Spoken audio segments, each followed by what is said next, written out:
the first time we came here. Oh, Paimon remembers! Nahita's consciousness had been trapped by the doctor, but we followed the clues she left behind to help her.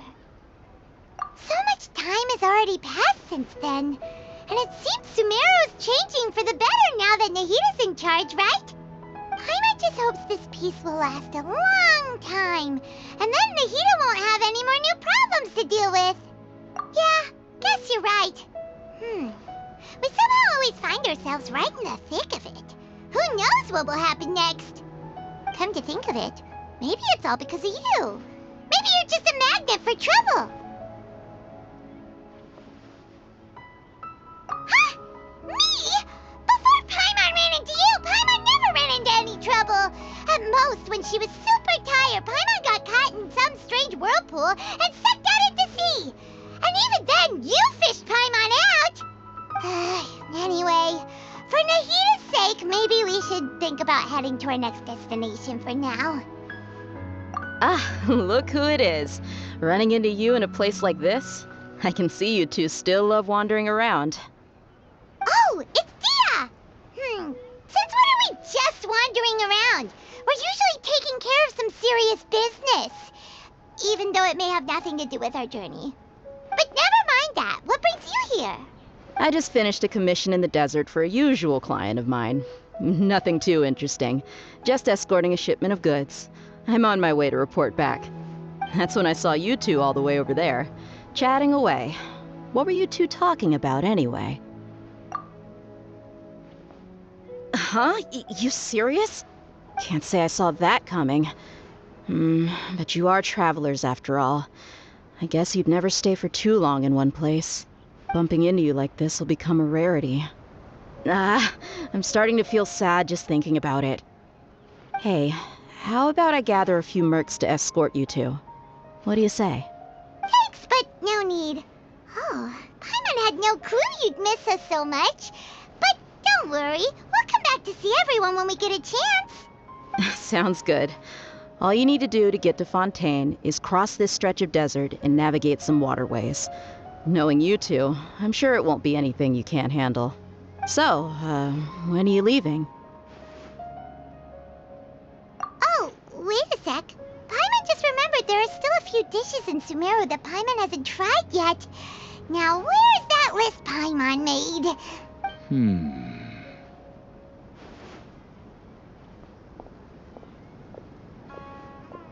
I see. Guess you won't be needing a going-away party or anything. It's sad enough to see you go like this. Though, now that I think about it, Sumeru wouldn't be what it is today without you. Seems true heroes always prefer leaving quietly. By the way, should we go say bye to Nahita? Oh, good point. Then there's no need to bother her in the real world. Then, I guess this is goodbye for now, Traveler in Paimon. Whether as a client or a friend, you're always welcome to come find me. Goodbye, Dia. Bye-bye, Sumeru.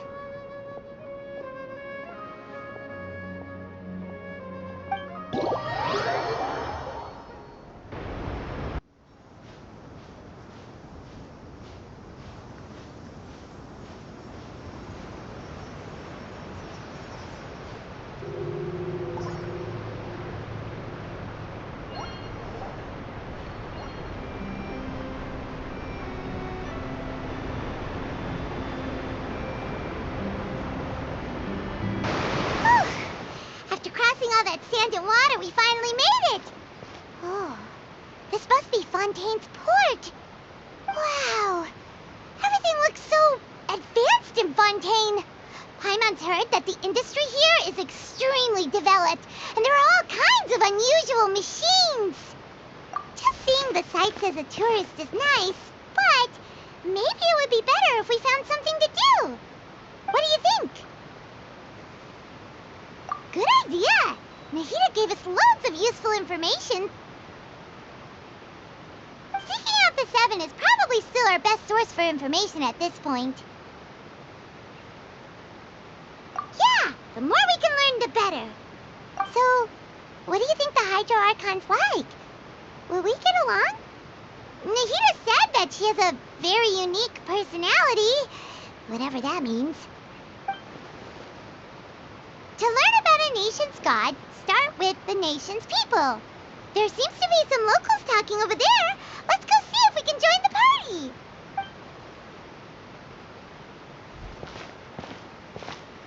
If you ask me, it's a tragedy how things ended for him. Clearly, he was a pretty decent person. Yeah, I didn't expect that kind of ending for him. I thought he would at least fight on a little longer for his family. I was expecting a sudden plot twist, but it's a pity that it never happened. Still, his story is quite the tearjerker.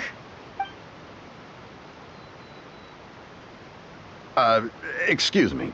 Can I help you too? I couldn't help but notice you standing here listening. Hi. We're travelers new to Fontaine, and we had something we wanted to ask, but you seemed to be really busy talking about some kind of play, so we didn't want to interrupt. Play? Oh, no. We're talking about something that really happened. In fact, it's a case that was just heard a few days ago. Really? Like, a real trial? But the way you were talking about it and the words you used just now made it sound like some kind of story. Well, good tales are often based on true stories, aren't they? And what you see in reality may also be someone deliberately putting on an act while harboring ulterior motives. Whether something is true or not simply isn't that important. The main thing is whether the story being acted out on the stage is splendid enough. Oh, but it looks like you're not from around here. You probably don't know that the Fontaine Court of Justice is called the Opera Epiclese, or more commonly known as just the Opera House. But, shouldn't court cases be treated a little more seriously than that? Not to question Fontaine's way of doing things. It's just that putting someone on trial is usually a very serious thing. No worries. Other visitors to Fontaine have wondered the same thing. You could say that we just don't want to waste the moving stories behind those cases. And as for your worries about whether the cases are treated with due reverence, we have the absolutely just and honorable Chief Justice Neuvillette, as well as the Oratrice Mécanique d'Analyse Cardinal, a machine created by the Archon. Between the machine and the Chief Justice, false charges and injustice are a thing of the past now. Oratrice? Is it some kind of machine, too? Oh, Paimon's curious. We should check it out if we get the chance. Wait, Paimon almost forgot to ask you our question. Do you know what we should do if we want to meet the Hydro Archon? Oh, that's easy. Just go to the Opera House. Lady Farina practically lives there. You could definitely say it's her biggest passion. I think what they mean is that they wish to speak with the Archon personally. In that case, I'm afraid it's going to be a tad more difficult. You'll have to make an appointment well in advance, and it'll depend on whether or not she has any time slots available. Huh. Is the Hydro Archon super busy taking care of official stuff? Wait, didn't you say that she's always at the Opera House? No. Lady Farina seldom takes an interest with the nation's affairs. The reason it's difficult to make an appointment is simply because she's incredibly popular. That's right. After all, she is the Archon. Though she may tend to get a little dramatic from time to time, people can't get enough of her. Huh. First time Paimon's ever heard of an Archon being described that way before. Wait! Paimon gets it now! The Hydro Archon is kinda like a big celebrity here, right? Yeah, I suppose you could say that. Perhaps you could even say our mascot. Hang on. This is still Fontaine's Archon you're talking about. You should show some more respect. Yes, you're right. I guess I should at least try to be a little more respectful in front of visitors. Otherwise, I might get arrested and find myself face to face with Monsieur Neuvillette. Come on. Sure, there's a lot of laws here, but nobody's going to be arrested for saying something disrespectful about the Hydro Archon. Alright, I think we get it. Thank you! At least we now know that we can find the Hydro Archon at the Opera House. But who knows how long making an appointment will take? Guess we could have a look around the city in the meantime. Hey! What are you looking over there for? Huh. Maybe something's the matter. She isn't going to jump into the water, is she? Maybe we better go check on her.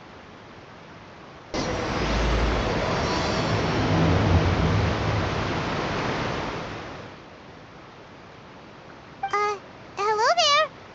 Excuse me. Are you alright? Huh? I'm fine. Thanks. Oh, okay then. We just noticed that you seem to be worried about something. About many things, actually.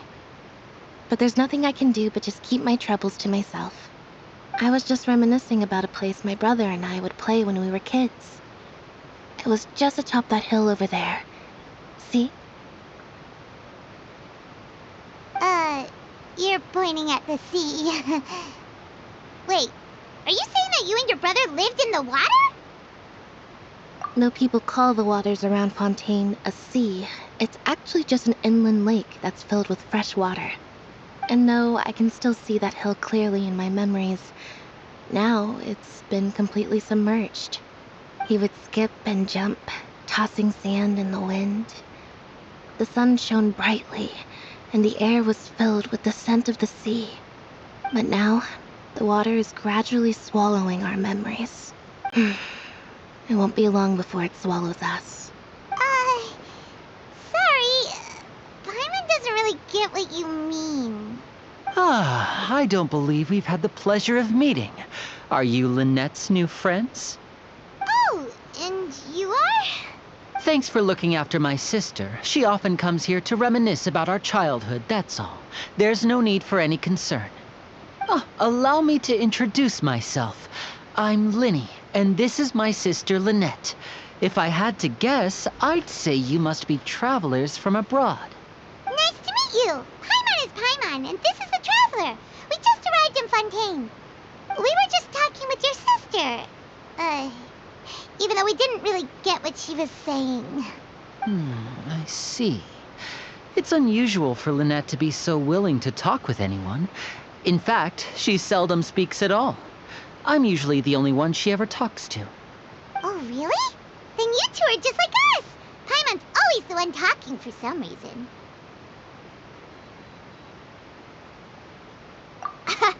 So that's how you think it is? I also think my brother can be too talkative at times. Seems you were right, Paimon.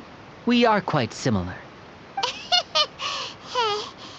So, what did Lynette mean just now when she said that the water is engulfing your memories, and that it won't be long before it engulfs you too? Oh, that. It's from a prophecy that's been circulating in Fontaine for some time now. Well, I suppose prophecy isn't exactly the right word, because that implies a certain amount of uncertainty. There's no doubt about what's happening in Fontaine now. Where to begin? Let's put that question on hold for a moment. We still haven't formally greeted each other yet, have we? Did all the introductions earlier not count? Hello, Traveler.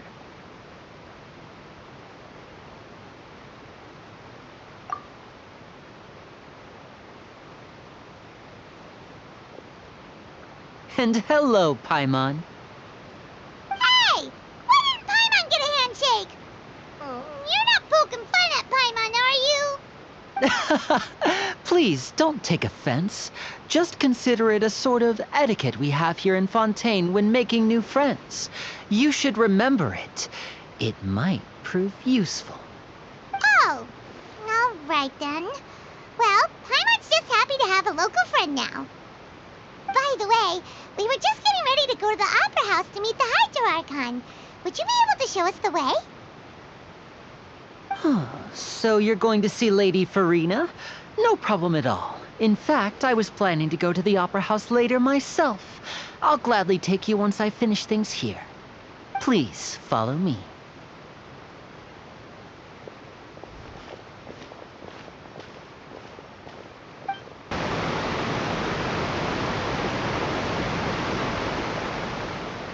You said you were going to see Lady Farina?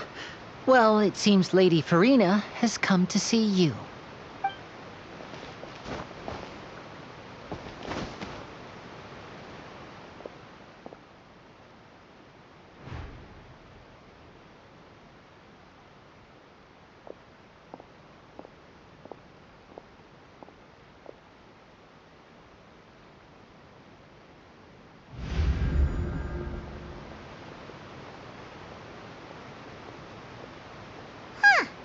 So, she's the Hydro Archon? But how did she know we were looking for her? My dear people, rich and poor, those with cup in hand and those with nothing at all, raise your glasses in celebration! If you don't have one, then just raise your hand in lieu.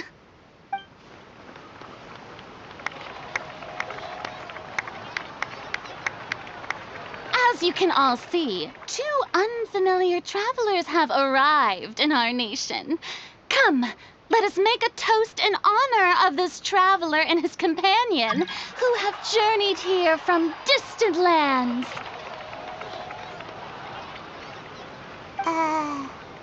Is she talking about us? I've long heard of the turmoil and chaos you've left in your wake as you visited other nations, but I welcome you nevertheless. No, I have come to receive you personally. Fear is for insignificant cowards. I am a god, and I will never entertain the notion of such meaningless wariness. You can be rest assured, I see clearly your sincerity. Of course, seeking an audience with me is the most sensible thing to do. It will allow you to truly behold my power and witness my authority. Intelligent people always gather under the correct banner.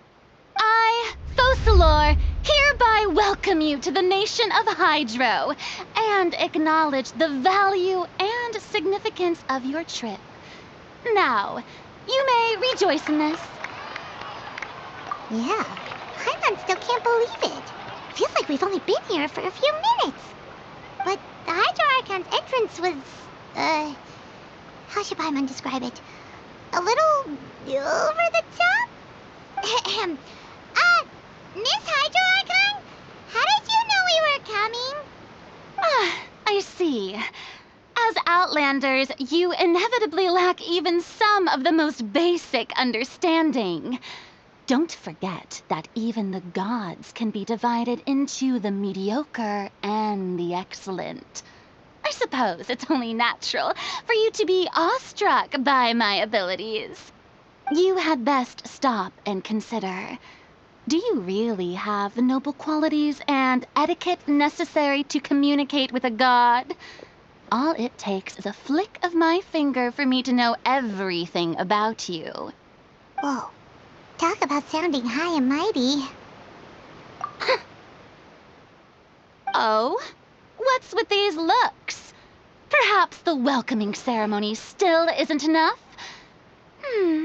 What else should I say then? Is she waiting for us to start talking? Wow, I didn't expect to see Lady Farina here.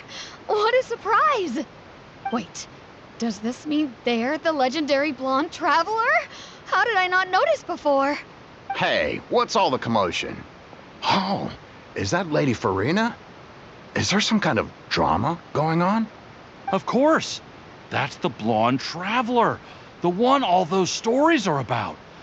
Lady Farina came here to personally see him. Oh, I bet this is going to be the duel of the century. Ooh, I've got to see this. I knew Lady Farina would never disappoint. Yes, but don't get too excited now. My dear believers and spectators alike tend to get quite rowdy, and despite the noise, I've come to tolerate all their ruckus. You may consider this my reward to all of you. I have determined that there will be an epic duel between myself and this traveler from another land, just as you were hoping to see. Now she wants to fight? Aren't we getting a little ahead of ourselves?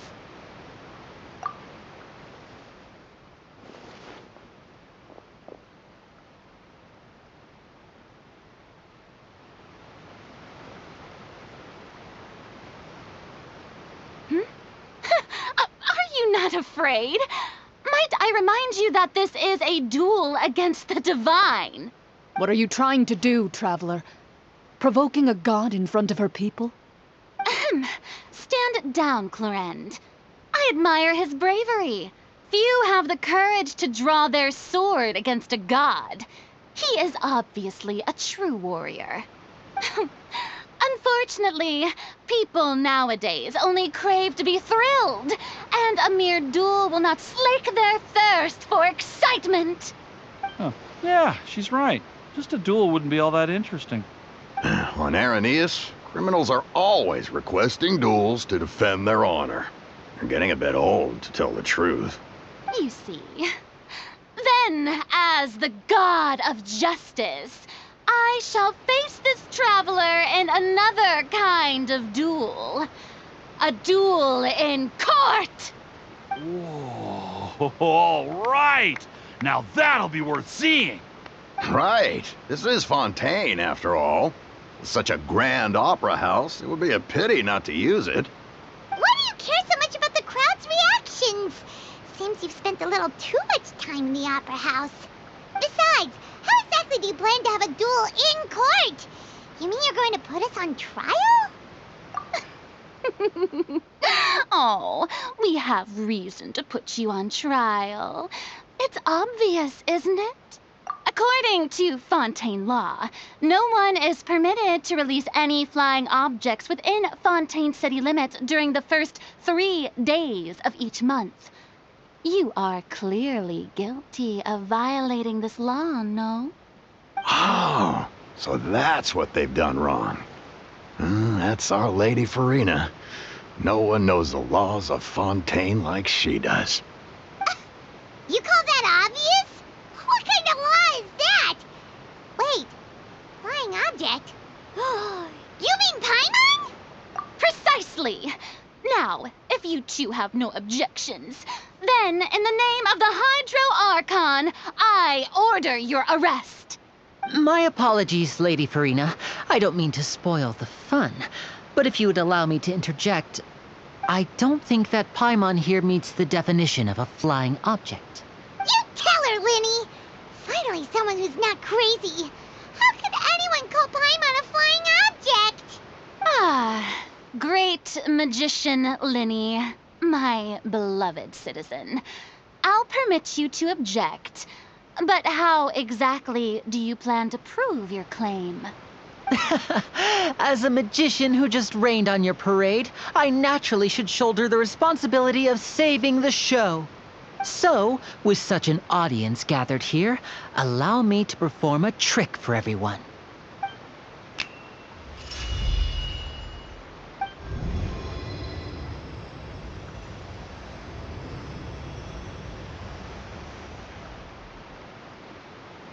Ta-da! What's that on Paimon's back? Hey, when did Linny do that?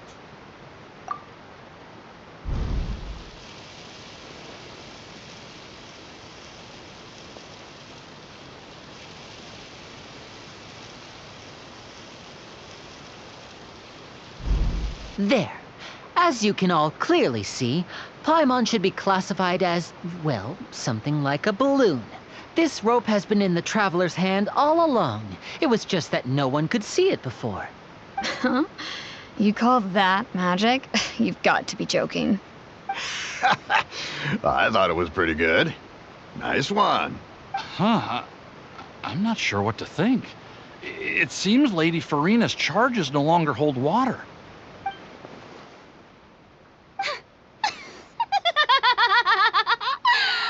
Amusing. Very amusing, Linny. Just the sort of unexpected twist that I enjoy. With you here, today's performance can finally be called complete. Performance? You see all this as a performance? In which case, consider the matter of your trial resolved. The god of justice will not bring charges against an innocent person. But when there are valid grounds, I will not only judge travelers from abroad, but even the gods of other lands. I look forward to seeing your upcoming performance at the Opera House, Mr. Linny and Miss Lynette. That's enough for now. Toodaloo!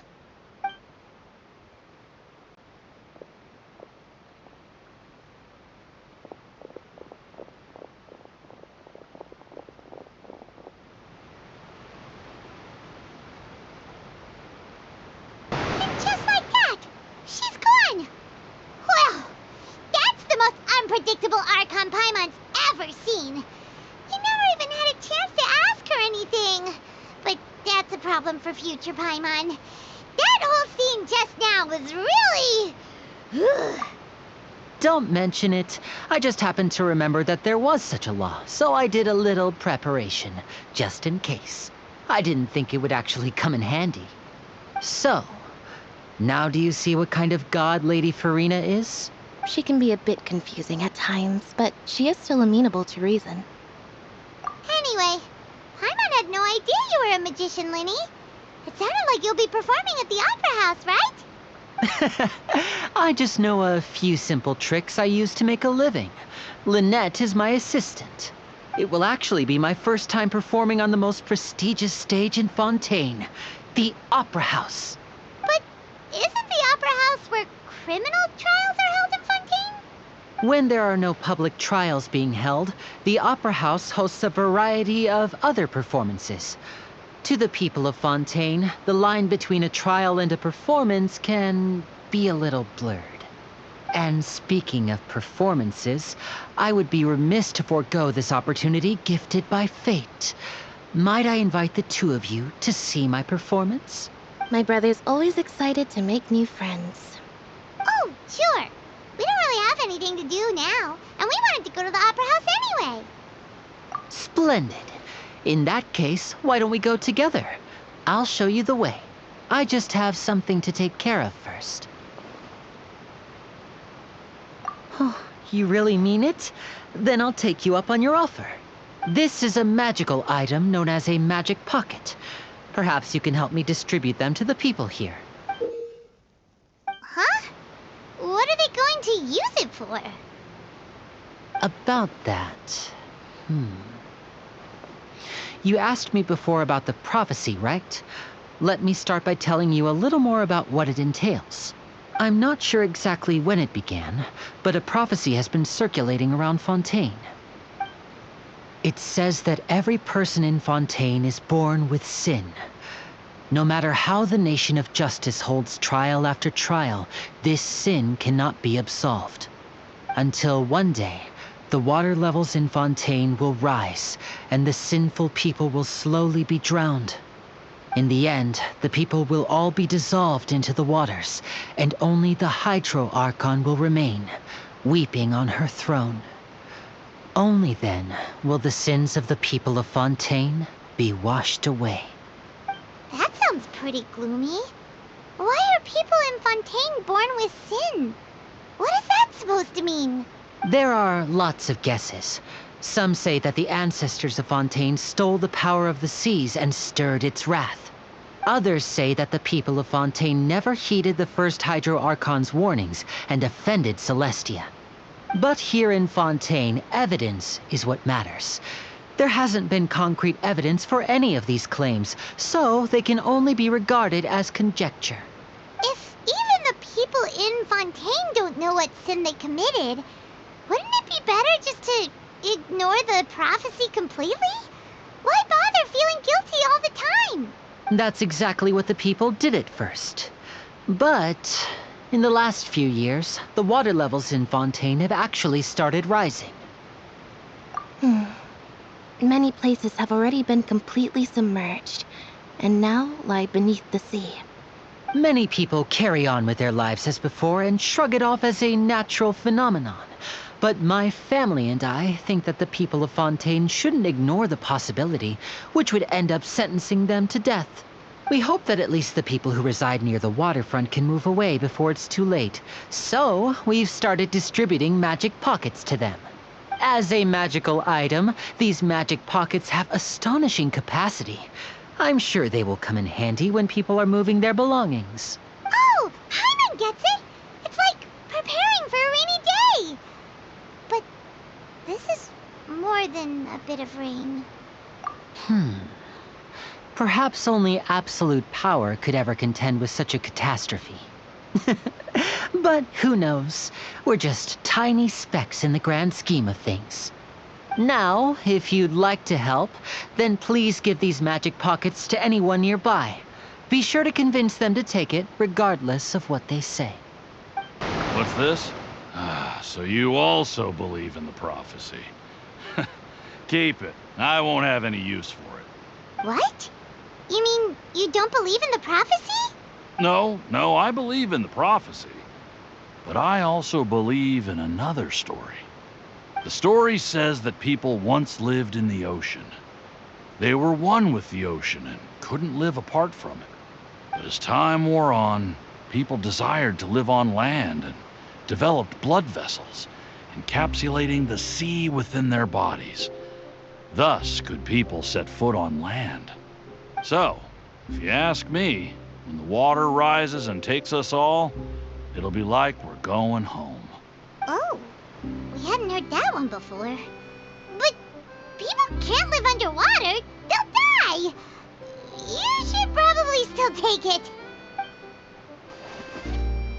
All right, I'll take it. I guess I just feel that being dissolved into the water doesn't necessarily mean death. So you're the blonde traveler that everyone's been talking about. My apologies for not recognizing you earlier. Oh, a magic pocket? Seems you really thought of everything. I guess it's better to prepare for the worst and hope for the best. Thanks. Please, also thank the magician on my behalf when you get the chance. Huh? I don't want that thing. Way I see it, if the prophecy's true, it's still gonna be a long time before the water can cover everything. Life is all about living in the moment. What use is there in worrying about the future all the time? We'll cross that bridge when we get to it. You should still take it. You never know when it'll come in handy. Oh, all right, fine. Thanks. It's just that if I start moving, that means I've already given up on the life I have now. I'd really rather not. Oh, you already handed out all of the magic pockets? That was fast. So, what did people have to say? I bet you heard some, interesting opinions. Yes, but that will change once disaster strikes. I know they'll change their minds, so it's only right to help them prepare. Is there anything else you need to do before we leave? Yes, one last thing. I have the magic pockets made by a workshop in the court of Fontaine. Since we're out and about, I was thinking about bringing him some more materials. So, you want to collect materials? Just tell us what the materials look like and we'll help. Many hands make light work. Oh, that would be much appreciated. We'll need some romaritime flowers. I remember seeing them near the waterfront on the east side of the harbor. It seems we have to use hydro to collect romaritime flowers.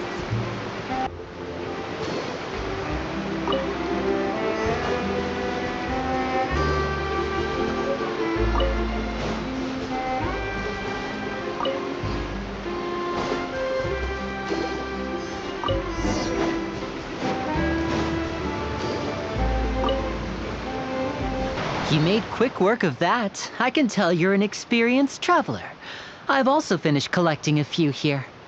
Maybe next time you'll feel like helping too, Lynette. No way. I'm in power-saving mode today. Otherwise, I fear I may not have any energy left for the performance at the Opera House. Fine.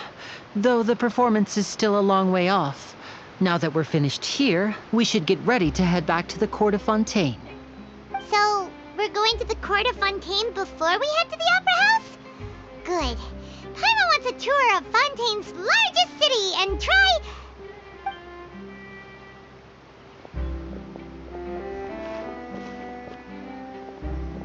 Wait, shh. Have you noticed that person over there? The young girl. Huh? What's wrong with her? Paimon didn't notice anything.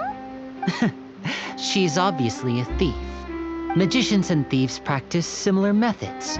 We divert attention, and a distracted audience is one that won't discover what you're really doing. Watch her movements carefully.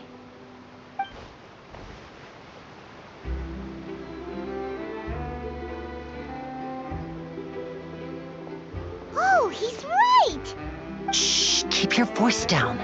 We need to think of a way to catch her, but it seems she's very alert. Perhaps we should split up. You two can ride the lift over there and wait up top. I bet that'll be her escape route if she tries to run. All right, let's go. This is the spot where Linny wanted us to wait. Oh, look! Isn't that her?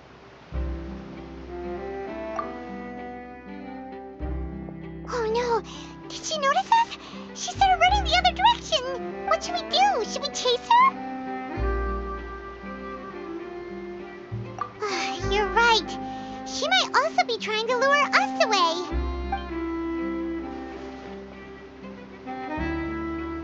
Nothing's happened for a while now. Paimon wonders if Linny caught the thief. Yeah, let's go. Are you sure that's all she took? You should check to make sure you're not missing anything else. No, that was all. Oh, I can't thank you enough. I didn't notice a thing earlier.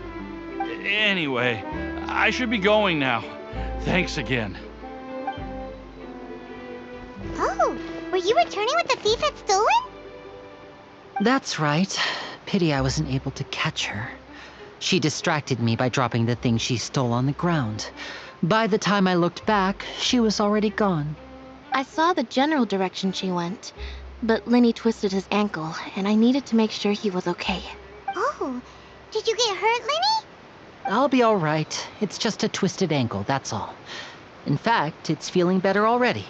If you want to play at being a hero, at least try not to get hurt doing it. Imagine what would happen if you managed to derail our performance as a result. You're right. Sorry, Lynette.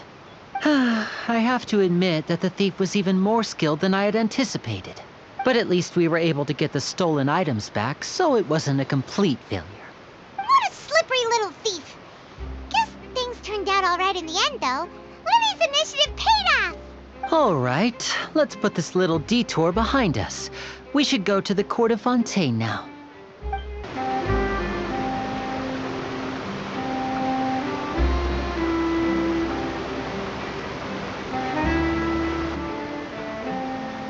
So, we ride this thing to go into the city? What an ingenious way to get around. People in Fontaine really know how to use water.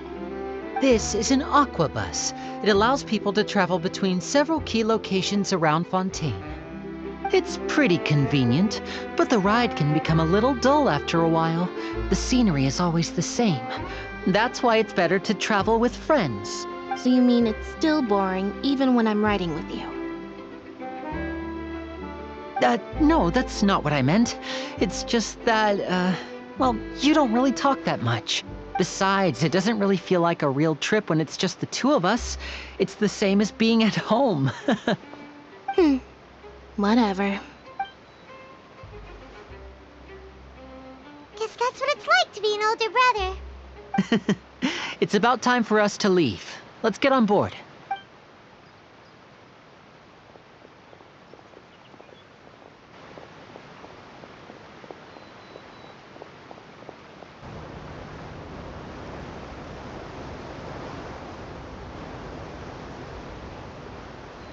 Oh, excuse me!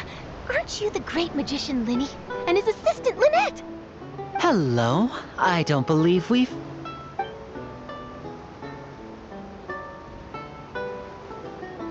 I'm Charlotte, a reporter for the Steambird. Nice to meet you. From the Steambird, huh? We've often relied on your paper to promote our performances. It's an honor to meet you. Wait, could that be the legendary traveler who's been making headline after headline in their journey across Tibet? Amazing! You recognize everybody almost immediately! I wouldn't be much of a reporter if I didn't know who's who, would I? Wow, today must be my day. Who knew I would end up on the same boat as so many VIPs? Could my vision finally be showing me some favor? So, Charlotte, what do you usually report on? Well, when there isn't any breaking news, I mainly cover the trials at the Opera House. You can still manage to keep readers' attention as long as you tell things from a clever enough angle, even if it's the same old topics. For example, reporting on how a scammer once deceived vulnerable girls into relationships, or how a financial criminal was once so poor that they ate a single piece of bread for 5 days. That's fine and all, but what I'm really after is exclusive, sensational news pieces that could shake the country. These smaller stories are a waste of my talents. Oh, I just remembered. I've been following a case lately. Well, a series of cases, actually. You mean the serial disappearances of young women case? That's right! These stories are the talk of the town right now, and it's probably the most mysterious case we've ever seen. If I'm the first with a draft ready to publish when the case is finally cracked, and it's the headline story in the Steambird, oh, when that happens, I bet all the other reporters will shed tears of envy. I've already gathered all kinds of materials. I just can't wait for the truth to be revealed. So, what is the serial disappearances of young women case? You mean the culprit hasn't been found? That's right. The first missing girl case happened almost 20 years ago. And ever since, after a period of time, another girl disappears. What the cases have in common is that the girls are all of a similar age, and that they've all vanished without a trace. But the scariest part is that to this day, none of the girls have ever been found. Many suspects have been arrested over the years in connection with this case, but shortly after each arrest, another disappearance would always happen. Yes, it's possible. But either way, I believe that every case has some precise truth behind it, waiting to be exposed. Yes, I agree. And at the very least, the family of those missing girls deserves some sort of explanation. I just imagined for a second what I would do if Lynette were to suddenly disappear. I'd pay any price to get her back, and then find a way to track down the culprit. Please don't imagine that, Lenny.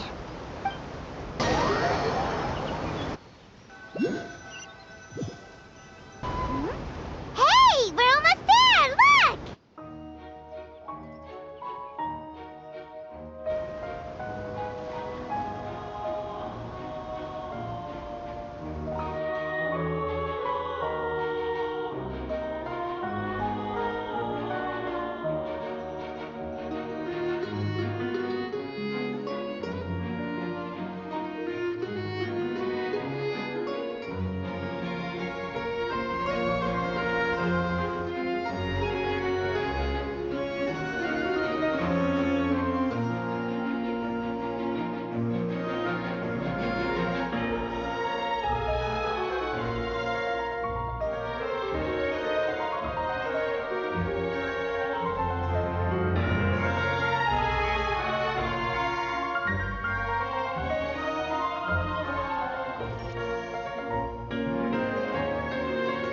Well, I really enjoyed chatting with you. Life should be full of pleasant little surprises like this. Yeah, us as well. The ride went by too quickly. I have an interview to get to. I should get going before I'm late. Okay, Hyman hopes we can chat again soon, Charlotte. See ya! Bye now. Oh, be sure to stop by and see me at the Steambird when you have time. What a tough job. Always running around and interviewing everyone. Well, where should we go now? If you don't mind, how about we stop by my home first? Besides, I still have all the materials we collected. Sure, we wouldn't mind at all. This city is so huge, Paimon wouldn't know where to start anyway.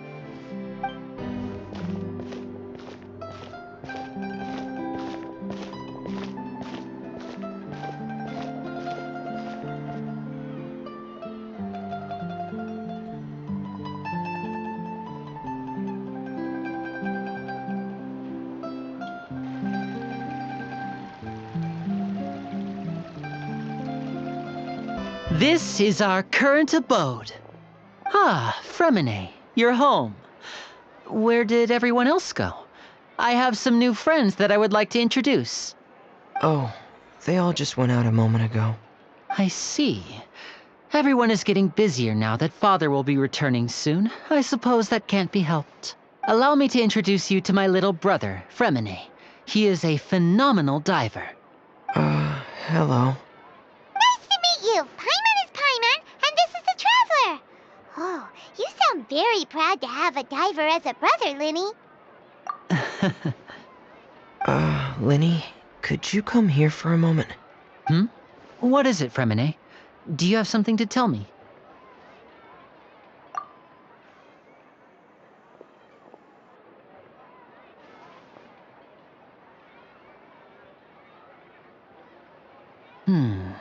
Okay, I see. Is everything all right? Oh, it's nothing. We were just discussing a little housework. Sorry for the interruption. Oh, before I forget, the Traveler and I collected more materials to make magic pockets. Were you able to get any, Fremine? Yes, I went diving and gathered lots of materials. I was about to give them to you. That's our Fremine, always quick with the underwater work. All right, I'll take these to the workshop.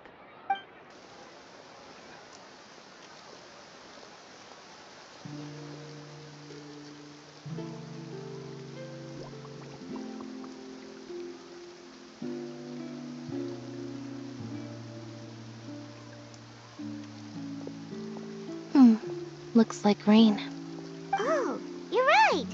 But wasn't it clear and sunny just a moment ago? Fontaine's weather sure is weird. I'm afraid that's just how it is here. It often rains on days where there are trials being held in the Opera House, but don't worry, it'll clear up soon enough. What's wrong, Fremine? There's a legend about the rain that I tend to believe. It's said that a dragon of water once resided in Fontaine. Though we don't know where the dragon went, every time it weeps, the skies will cloud up and pour out rain. When I was a child, my mother told me that if I wanted to go outside and play, I should yell toward the sky at the top of my lungs. Hydro Dragon! Hydro Dragon! Don't cry! If it's an elemental dragon, then having the power to make it rain wouldn't be very unusual. Let Paimon try something. Hydro Dragon, don't cry!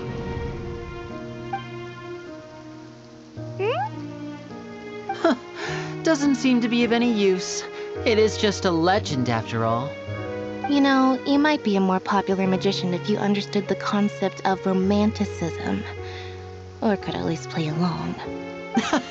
Sorry, it might be because we've never met the Hydro Dragon. Perhaps it can't be comforted by the words of strangers.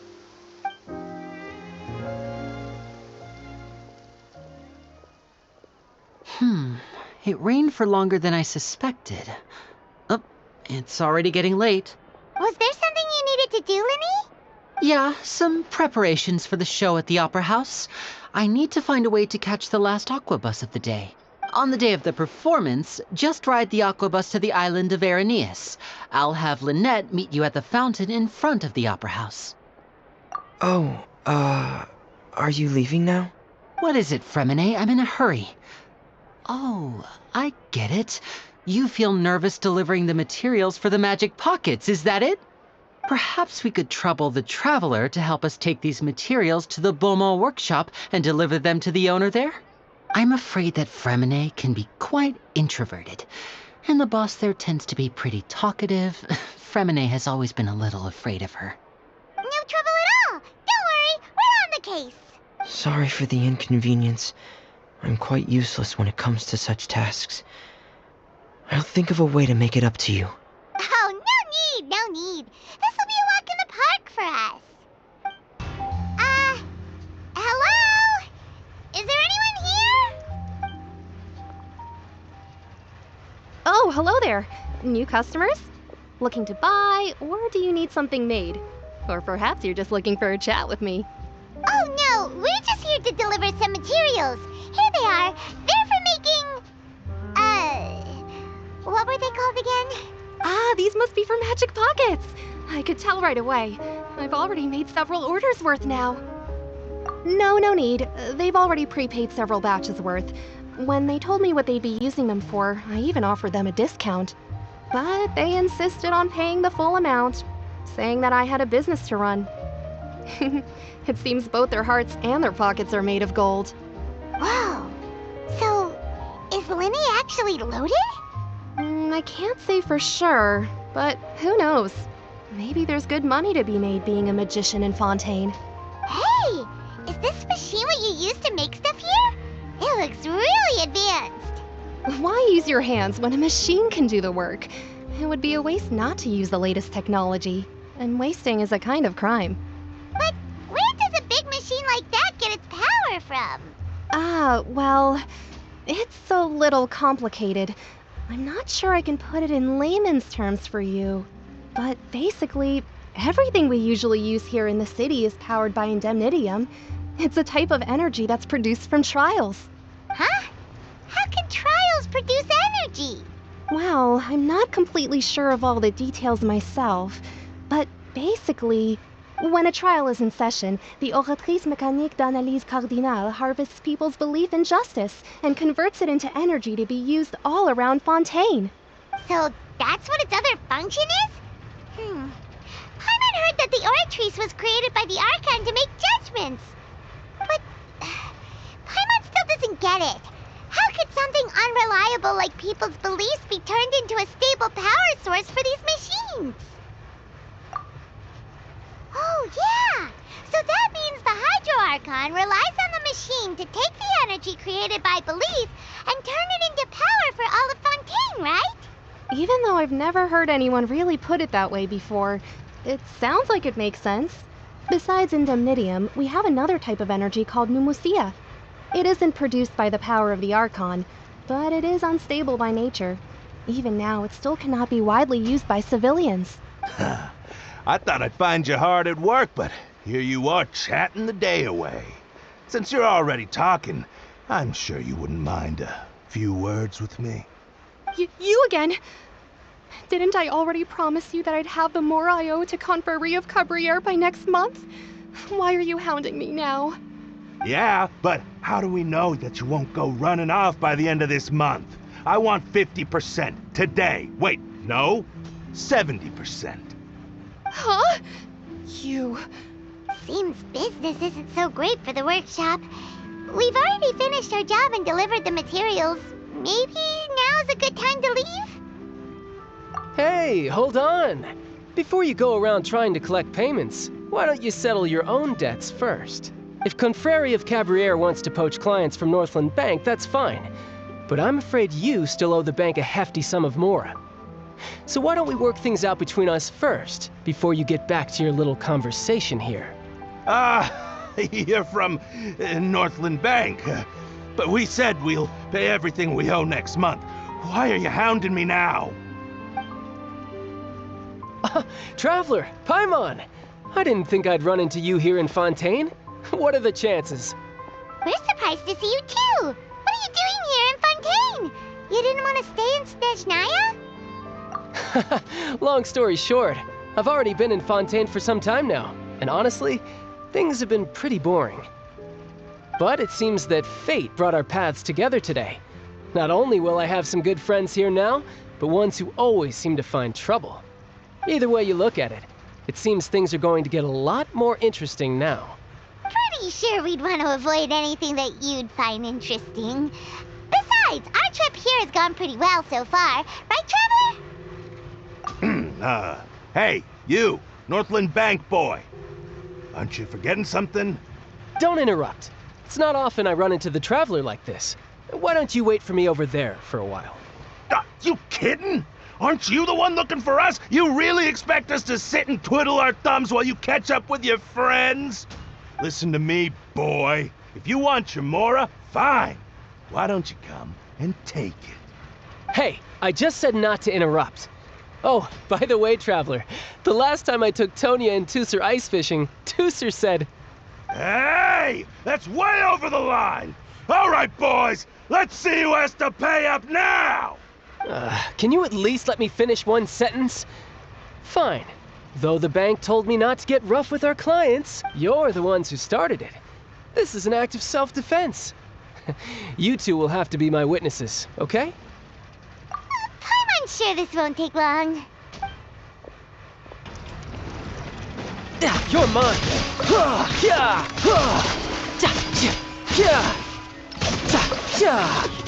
Bring it on!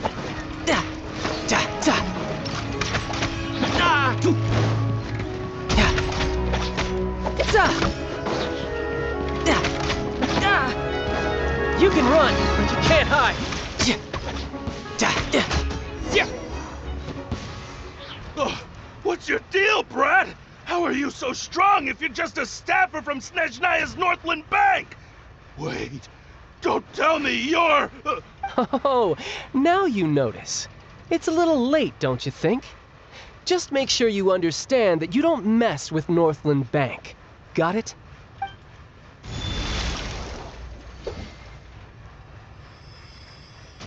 Huh?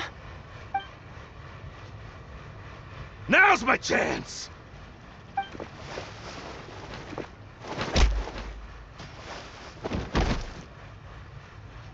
Huh. That was weird. I'm not sure. It's as if I suddenly lost control of my hydro powers when I needed them. Maybe there's something wrong with my vision? Strange. How could that happen? First time Paimon's ever heard of someone losing control of their vision. Never mind. It doesn't matter.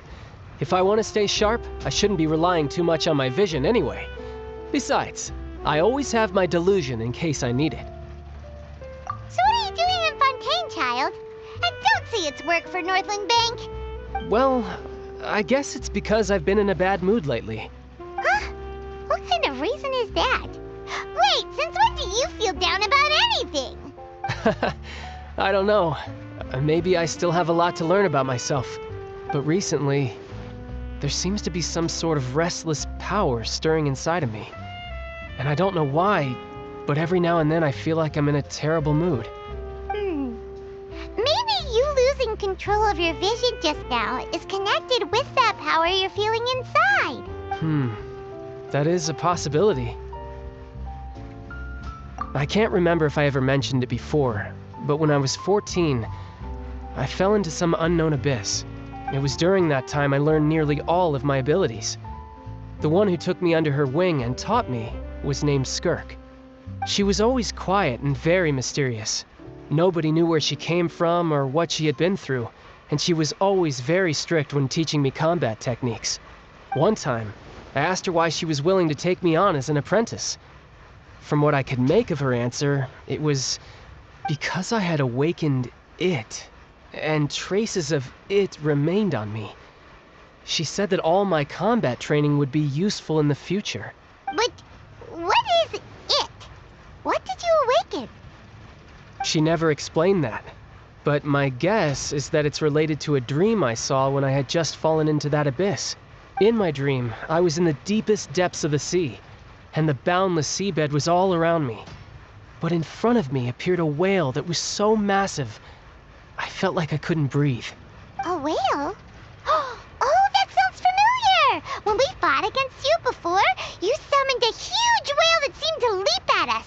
Is that the one? That's just an abstract form of a whale that I create using my elemental powers. It takes that shape because the scene I dreamt of the whale has always been stuck in my mind. I'll never forget it. So you used the whale as inspiration for one of your moves? Huh. Seems a little twisted to Paimon. So why don't you just go ask your master? Maybe she knows the answer. You make it sound so easy. Ever since the incident I experienced there, I've never stopped searching for Master Skirk and that unknown abyss. But it's been years now, and I've still found nothing. There isn't even a trace of the place where I remember falling into the abyss. Oh, it sounds like some kind of ghost story. Yeah, I'm out of leads at this point, but there's nothing more I can do. It seems that strange encounters in this world tend to be elusive like that. Oh, seems the time really flies when I'm talking with you. I just remembered I have somewhere else I need to be, so I should get going. What? More work for the Northland Bank? No, it's more of a personal appointment. Lately, I've been sparring with some of Fontaine's official champion duelists whenever I'm feeling bored. Official champion duelists? You mean it's their job to duel? Yep, in Fontaine, before a criminal goes to court, they're given one chance to defend their honor by requesting a duel with an official champion duelist. The champion duelists are all-powerful fighters selected from among the nation's best. And the duel itself is a no-holds-barred fight with no specified stopping point. So engaging in such a duel is regarded as a symbol of defending your honor. If a criminal manages to win the duel, they'll be acquitted. But if they lose, they'll have no choice but to stand trial. And the worst case scenario is that you're simply killed in the duel. Though it's rumored that Fontaine has a death penalty, from what I can tell, no one has ever been officially sentenced to death. So really, the only people who opt to duel are those who have suffered a grave injustice in being accused, or those who greatly value their honor. Otherwise, why gamble with your life? So, do many people actually get out of their trials by winning the duel? Apparently, it's exceedingly rare for anyone to actually win. Fontaine probably enacted this system as a way to show that the nation respects the honor of its citizens. Besides, none of the champion duelists are to be trifled with, which is exactly why I was itching to face them as soon as I got to Fontaine. Apparently the one I'm meeting today, Clorinde, is the strongest of the champion duelists. I had been asking her for some time before she finally agreed to face me today. Well, that's child for ya. Paimon feels like we heard that name somewhere before. Clorinde. Huh. Oh, before I forget, I want you to have this. Huh?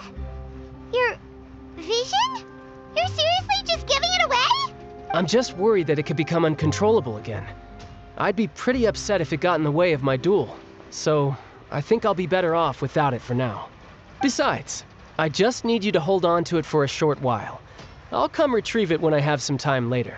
Paimon knows what you're up to. You just want an excuse to come talk to us again, don't you?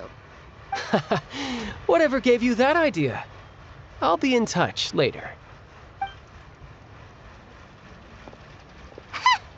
That sneaky guy. He said he's been feeling down lately, but he seemed the same as ever to Paimon. Well, since we don't have much to do for now, we might as well walk around and see the city before Lenny's performance.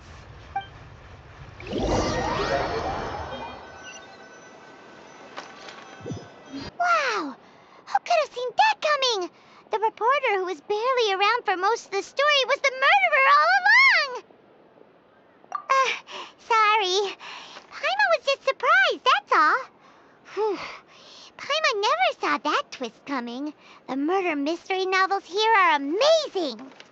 The whodunits here in Fontaine are a lot different than the light novels you see from Yai Publishing House. Both have their merits, but Paimon thinks this style of novels are more, well, novel. It's so exciting to reach the moment when the mystery is uncovered, especially in the one Paimon was just reading. You should buy a copy and read it too. Oh, sorry about that. Paimon will be more careful next time. Hey, shouldn't we be heading to the Opera House to see Lenny's performance soon? It's almost time for the show to start, so we should get going.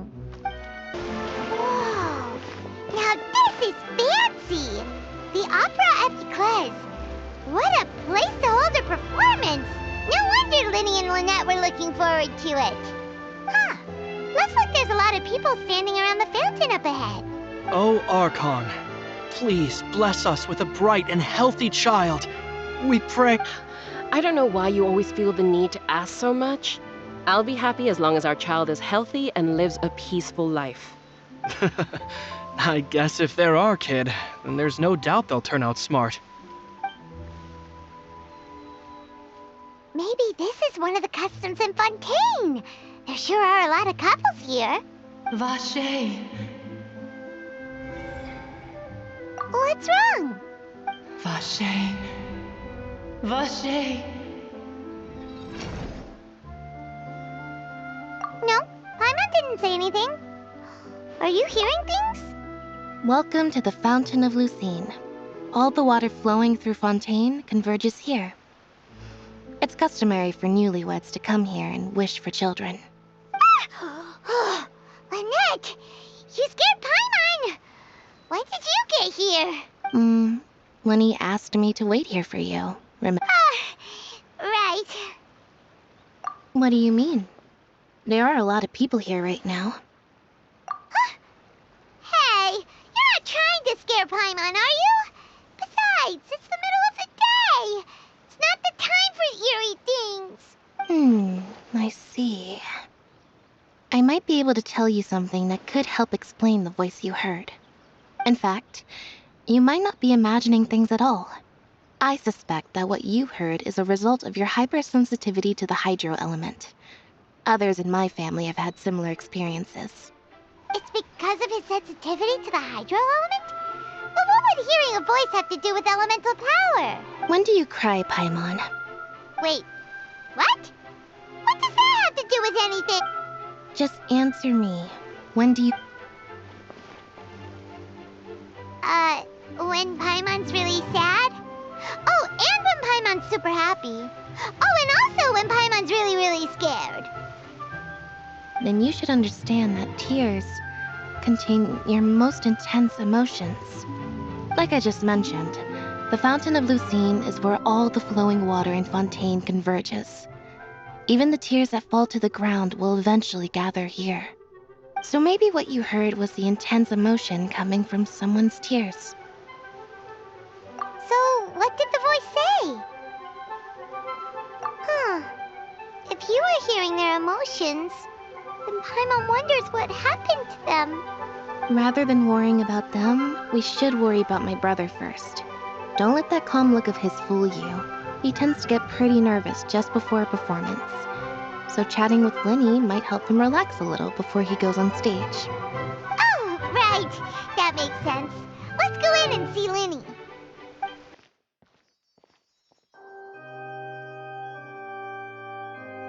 Ah, Traveler and Paimon. Good to see you. I knew you two would come. Are you kidding? We wouldn't miss it for the world. We've been looking forward to it. I can tell, judging by how early you've arrived. But you're actually right on time. The audience still hasn't started entering the venue yet, which means now is the perfect chance for us to take you to the best seats in the house. Wait just a moment. I'll fetch the tickets.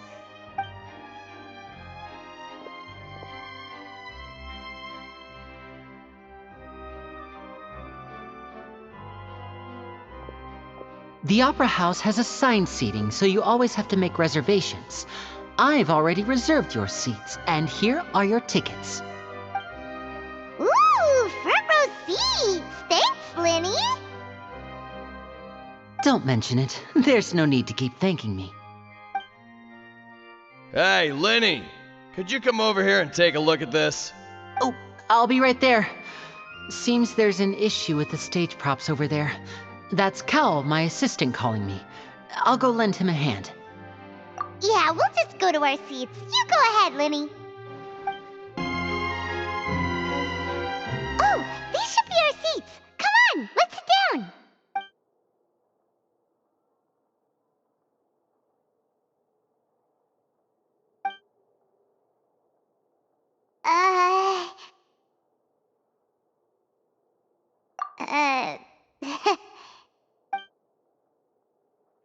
Hey, Traveler.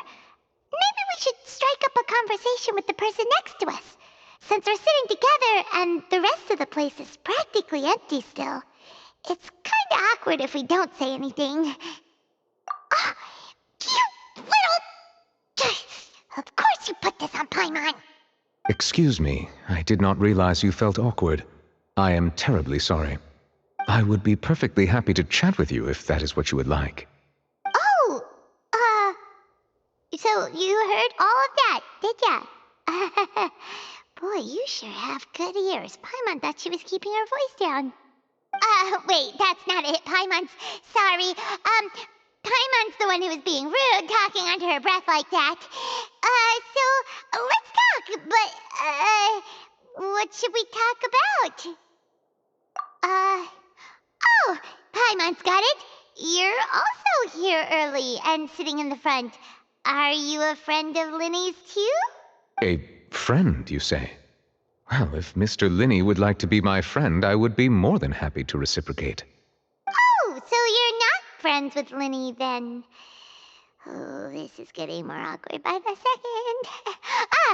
Paimon nearly forgot to make her introduction. Nice to meet you. Paimon is Paimon, and this is the Traveler. We just arrived in Fontaine. It is an honor to meet you two. I have heard of your deeds across Tevat. And as required by proper etiquette, I will also introduce myself. I am... Oh, Monsieur Nervillet. What an honor it is to have you here to see my show. Ah, Mr. Linney. I should say it is in fact an honor for me to see your performance in person. Wait, Nervillet? Could he be... I saw you all chatting just now, but it seems you still don't know who Monsieur Nervillet is. Allow me to introduce you to Fontaine's Chief Justice. That seat is always reserved for him.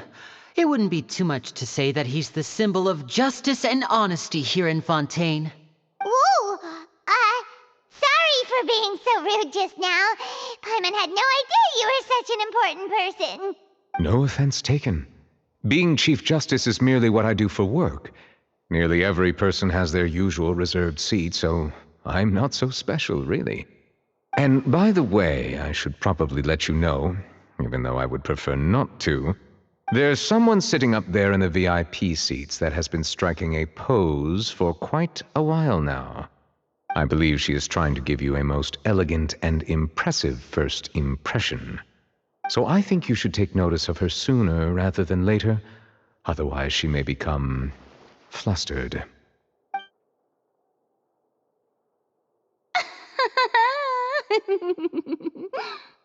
Huh? Oh, it's Farina, the Hydro Archon. Huh. She sure has a smug and satisfied look on her face. Guess she has no idea that you saw right through her act. Very good. That is for the best. No need to pay her any more attention. We may now enjoy the show. Huh? So is this what things are like between the Chief Justice and the Hydro Archon? All right, please wait just a moment longer. I've pretty much finished my preparations, and the performance will start as soon as the audience has made their way to their seats. Yay! The show's finally about to start! Paimon can hardly wait! Paimon's never seen a real live magic show before!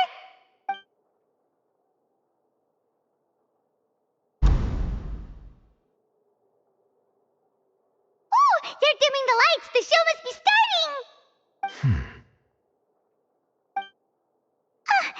Sorry. Paimon will try to stay quiet.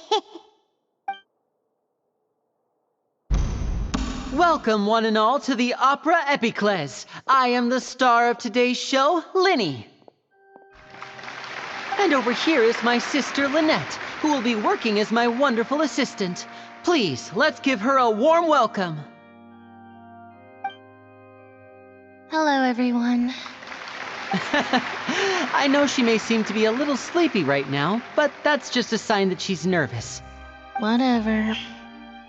Now, some of you may be thinking, two vision holders who can freely manipulate elemental powers performing magic is not true magic at all. So, I would like to take a moment to assure you that elemental powers will have nothing to do with what you will witness on the stage today.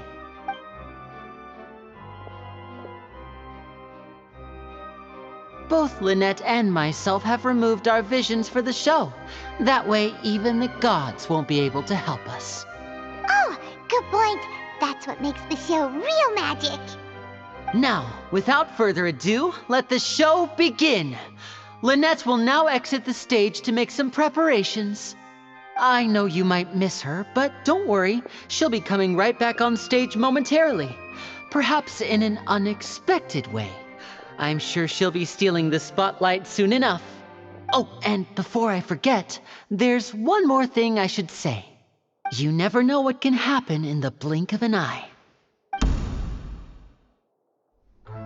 A magician's greatest skill is making things disappear or appear.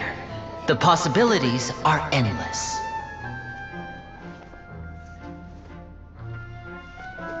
Huh?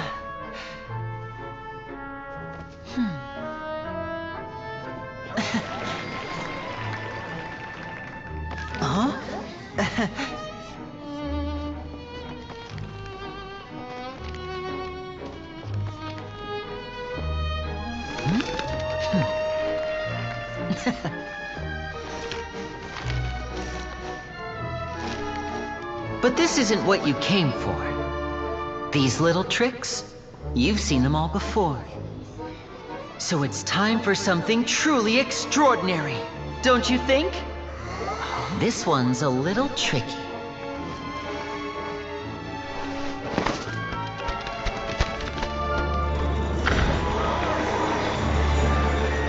Using this water tank, I shall make my sister vanish completely, right before your very eyes.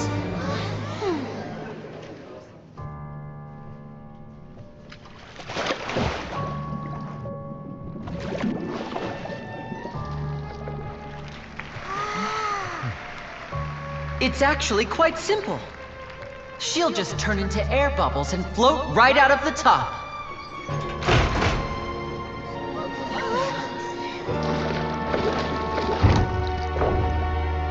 Oh no! I told them to check all the props carefully. With the lid on, even air can't escape. An amateur magician would be getting very nervous right around now. Luckily, it's me on stage, so let me show you what a true virtuoso can do.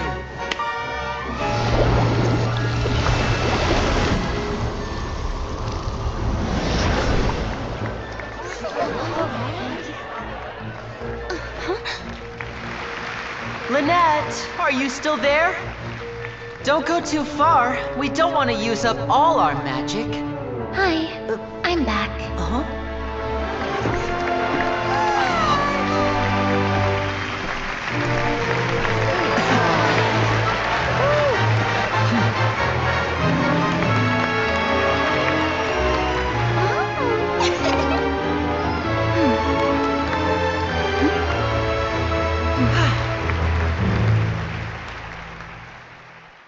Whoa! What in the world just happened? How did he do that? Hyman didn't see him do anything. Wasn't Lynette inside the water tank? How did she disappear and then reappear out of nowhere? If we could see easily through his tricks, then that would mean that his skills are still lacking. To appreciate magic, you should focus on the show happening on stage, rather than getting caught up in trying to see that which has been intentionally hidden. Guess you're right. Hyman couldn't believe her eyes when Lynette reappeared. Amazing! Thank you, everyone. I'm glad you enjoyed that performance. But our magical journey has only just begun. I've prepared even more astonishing surprises for everyone here. The magic of transformation and disappearance can go far beyond what you've just seen. I'm sure many of you are thinking that escaping the water tank was impressive enough, but Lynette is still my assistant after all. In which case, I have ample time to make all necessary preparations. So, for my next trick, I will require the participation of one lucky audience member. Please, if my assistants could bring out the magical boxes now. There are 2 boxes and only 2 boxes. One is here and one is there in the aisle among the audience. I'm sure many of our clever audience members have already guessed our next magic trick. A swap! Our lucky audience member and I will each enter a magic box. After 1 minute, we will each emerge from the opposite box. Now please, everyone pay very close attention to the box you see here. Don't give me any chance to make a move. Wow! How's he gonna do this? Hey, do you think this is all magic tricks, or does Lenny have actual superpowers? The lucky audience member will be generated by this random number selector. It selects numbers entirely at random. Even I don't know who will be chosen to participate. Now then, let's begin. Let me see. Oh, row 7, seat 3. Congratulations! You now have the chance to experience magic firsthand for an entire minute. Please, come forward.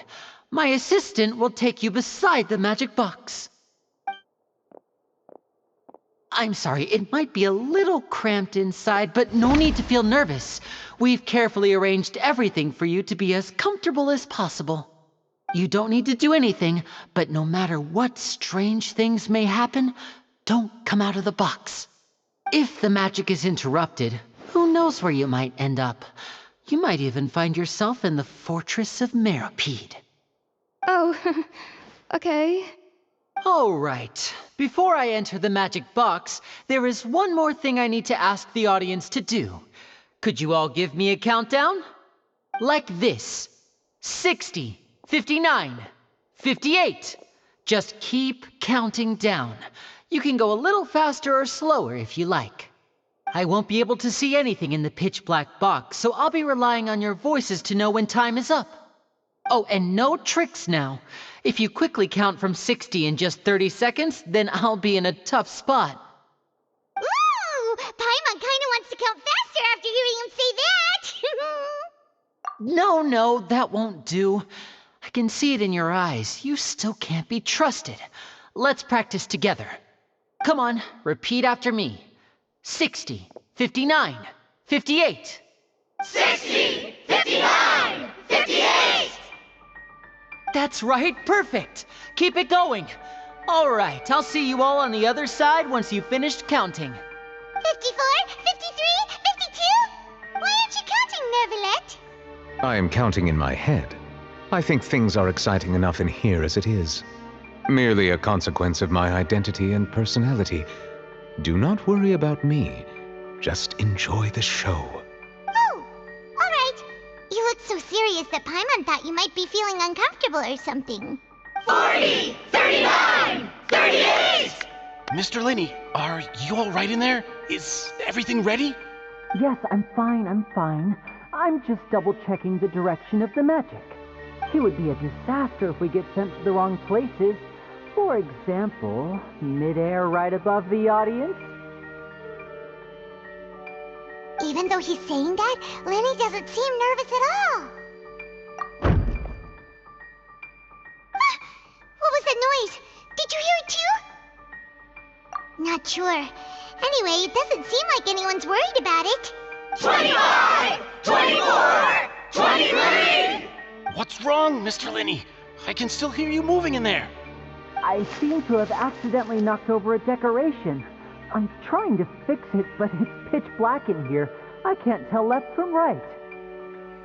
Never mind the decorations. There's no time for that. The show is what's important. No, that's unacceptable. I want my show to be perfect. Don't worry, we still have 20 seconds. Hear them counting?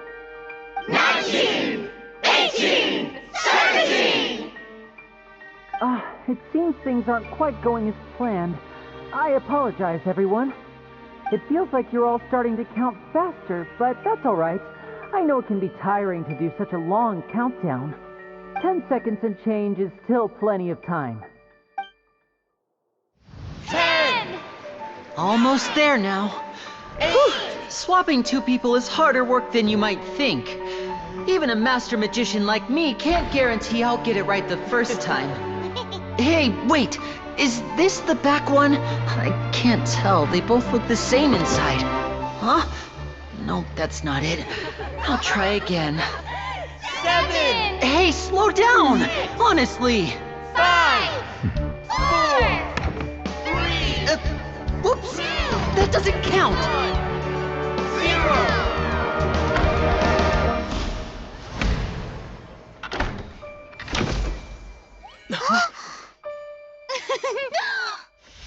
Ta-da!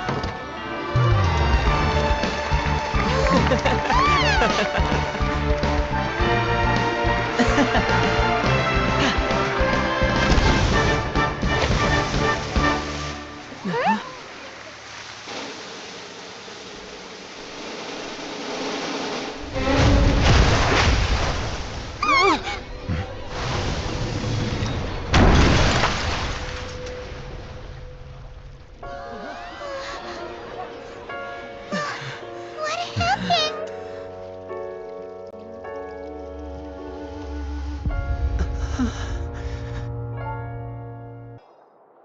Huh? Is this part of the show? Mr. Linney, you're going to use magic to fix the stage now, right? What happened? Oh no. Maybe this isn't part of the show. The girl was still in that box, right? This performance is over. Medical staff with me. Guards, secure the scene and detain all the performers. Seal the exits. No one is allowed in or out at this time. Yes, that's right. If this was just an accident, then we must investigate the cause.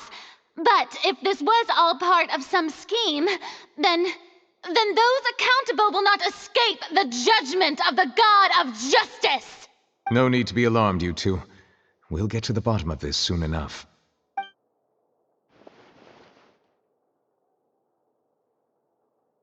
Unfortunately, the person who is in the magic box has been pronounced dead.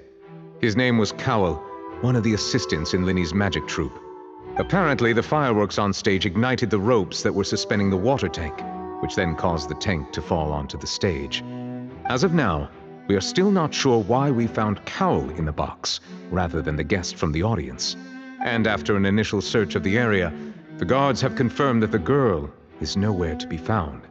It appears that this incident was not merely some mishap with the performance, and there are many indications that it is connected with the case of the serial disappearances of young women.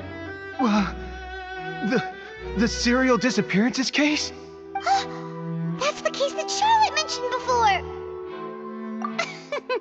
I know the truth. I can see through the whole thing. Really, using such a shallow and obvious mystery as his finale, did he really underestimate us that badly? I say that our powerful magician, Mr. Linny, is now the prime suspect for the serial disappearances case. Huh? Why me? This whole thing was an accident. No, this all occurred during your magic show, did it not? The missing girl disappeared after being chosen, did she not? The deceased is one of your assistants, is he not? Now that I think about it, that whole speech about magicians making things disappear was nothing more than a provocation, a bald-faced challenge. That can't be right. How can Linny do this? He was in the box on the stage the entire time. We can even hear his voice. Besides, before the show, he told us that he would like to catch the criminal behind the disappearances. He couldn't possibly mean catching himself. Save discussion for a later time, please. Lady Farina, may I assume that your comments just now constitute an accusation against Mr. Linny and his associates, and that you are pressing charges? Huh? I just think that I think it might be a little early to talk about formally pressing charges. But what Lady Farina said just now makes perfect sense. Looks like she's gonna personally deliver justice. A kidnapping and murder carried out under the cover of a magic show. Lady Farina said it all. Of course, my dear people. But what excites me even more than the obvious truth before our eyes is the opponent I'll be facing. That's right. I mean you, traveler.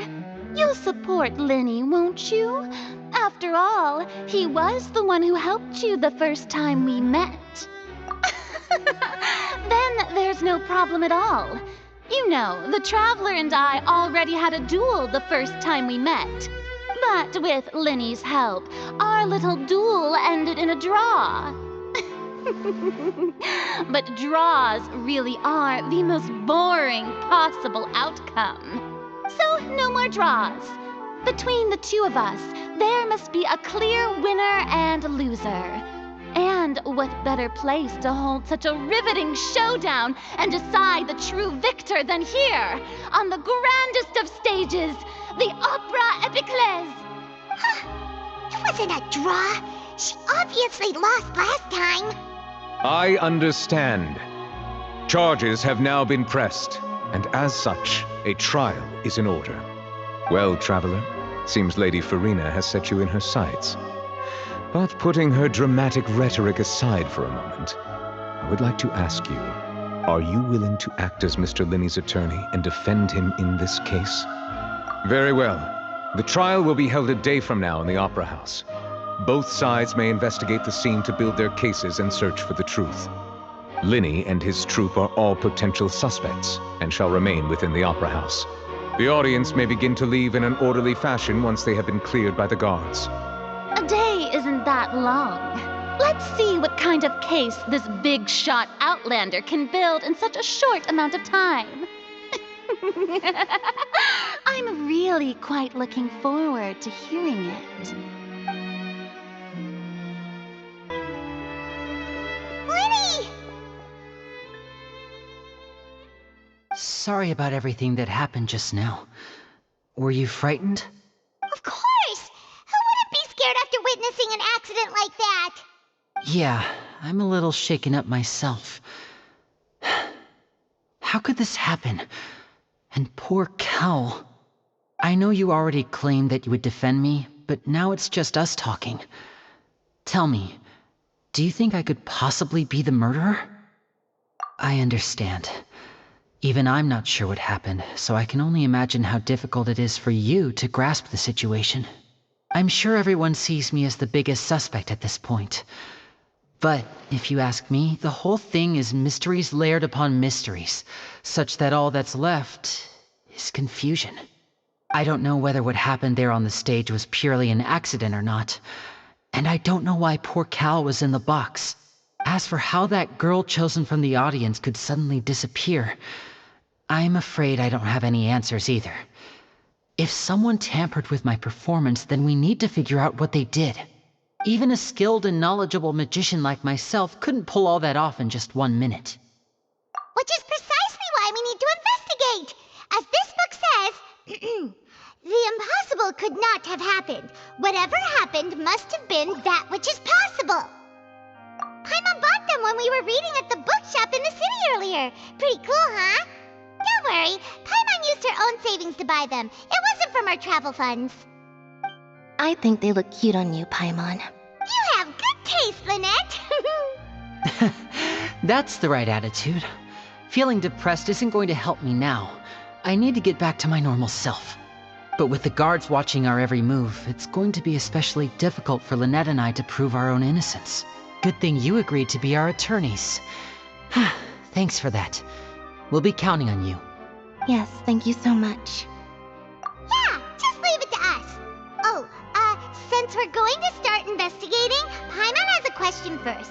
Where did Lynette go during the performance? Well, I'm afraid that would involve some of our essential trade secrets as magicians. The secrets behind our magic are past saving, Linny.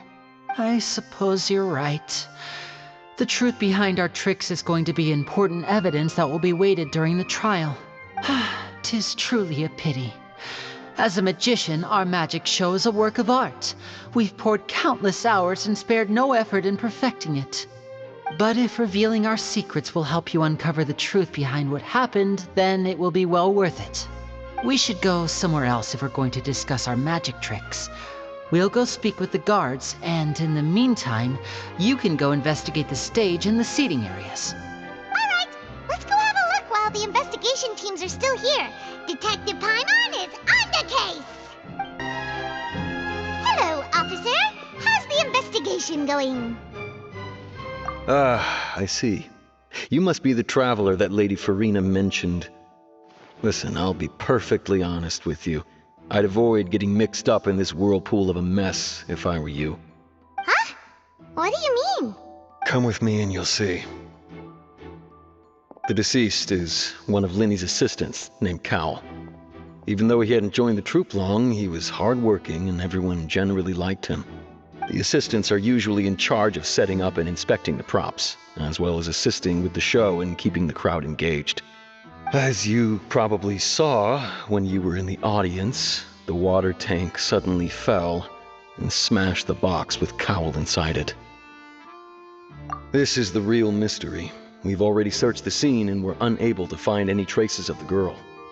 However, if you look carefully, the box was positioned directly under the water tank.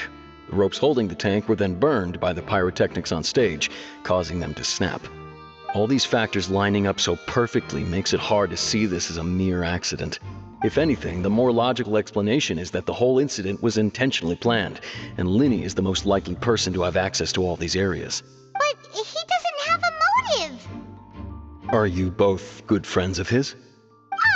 Well, you can't say we're good friends, but we've known each other for a little while.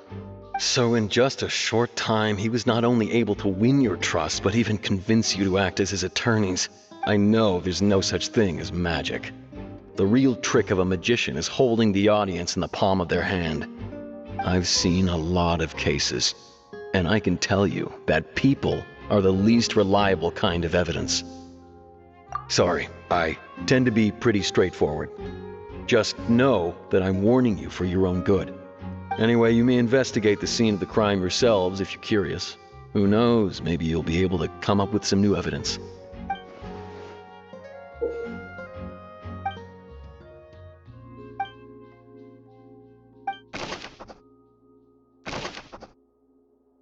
I see that you're investigating the area. Well, it just so happens that I'm interested too. If you find any new and interesting leads, be sure to share them with me, alright? We don't have too many thoughts yet. I tell you my hypothesis first. The way I see it. It all started with that loud thud. The thud? Oh, you mean the sound that happened during the countdown? Yes, exactly. It wasn't terribly loud, but I suspect that most people heard it. It's just that everyone was awaiting the results of Linny's trick with bated breath, so no one paid it much mind. But now that the incident has happened, the thud has become an important clue. That makes sense. So, what do you make of it? I'm of the opinion that it may have been the sound of Linny's accomplice. Lynette, perhaps. Jumping atop the water tank, or something like that. And when the pyrotechnics went off, she cut the rope, sending the water tank crashing down. But wasn't the noise we heard too loud for that? Perhaps the balance wasn't right, leading to a particularly rough landing. Oh, that's true. I suppose I must reconsider. That does remind Paimon, though. What was with that sound? So this is the rope that broke and caused the water tank to fall. The rope looks pretty durable. How can it be burned through so quickly by fireworks? Why are you suddenly so serious, Traveler?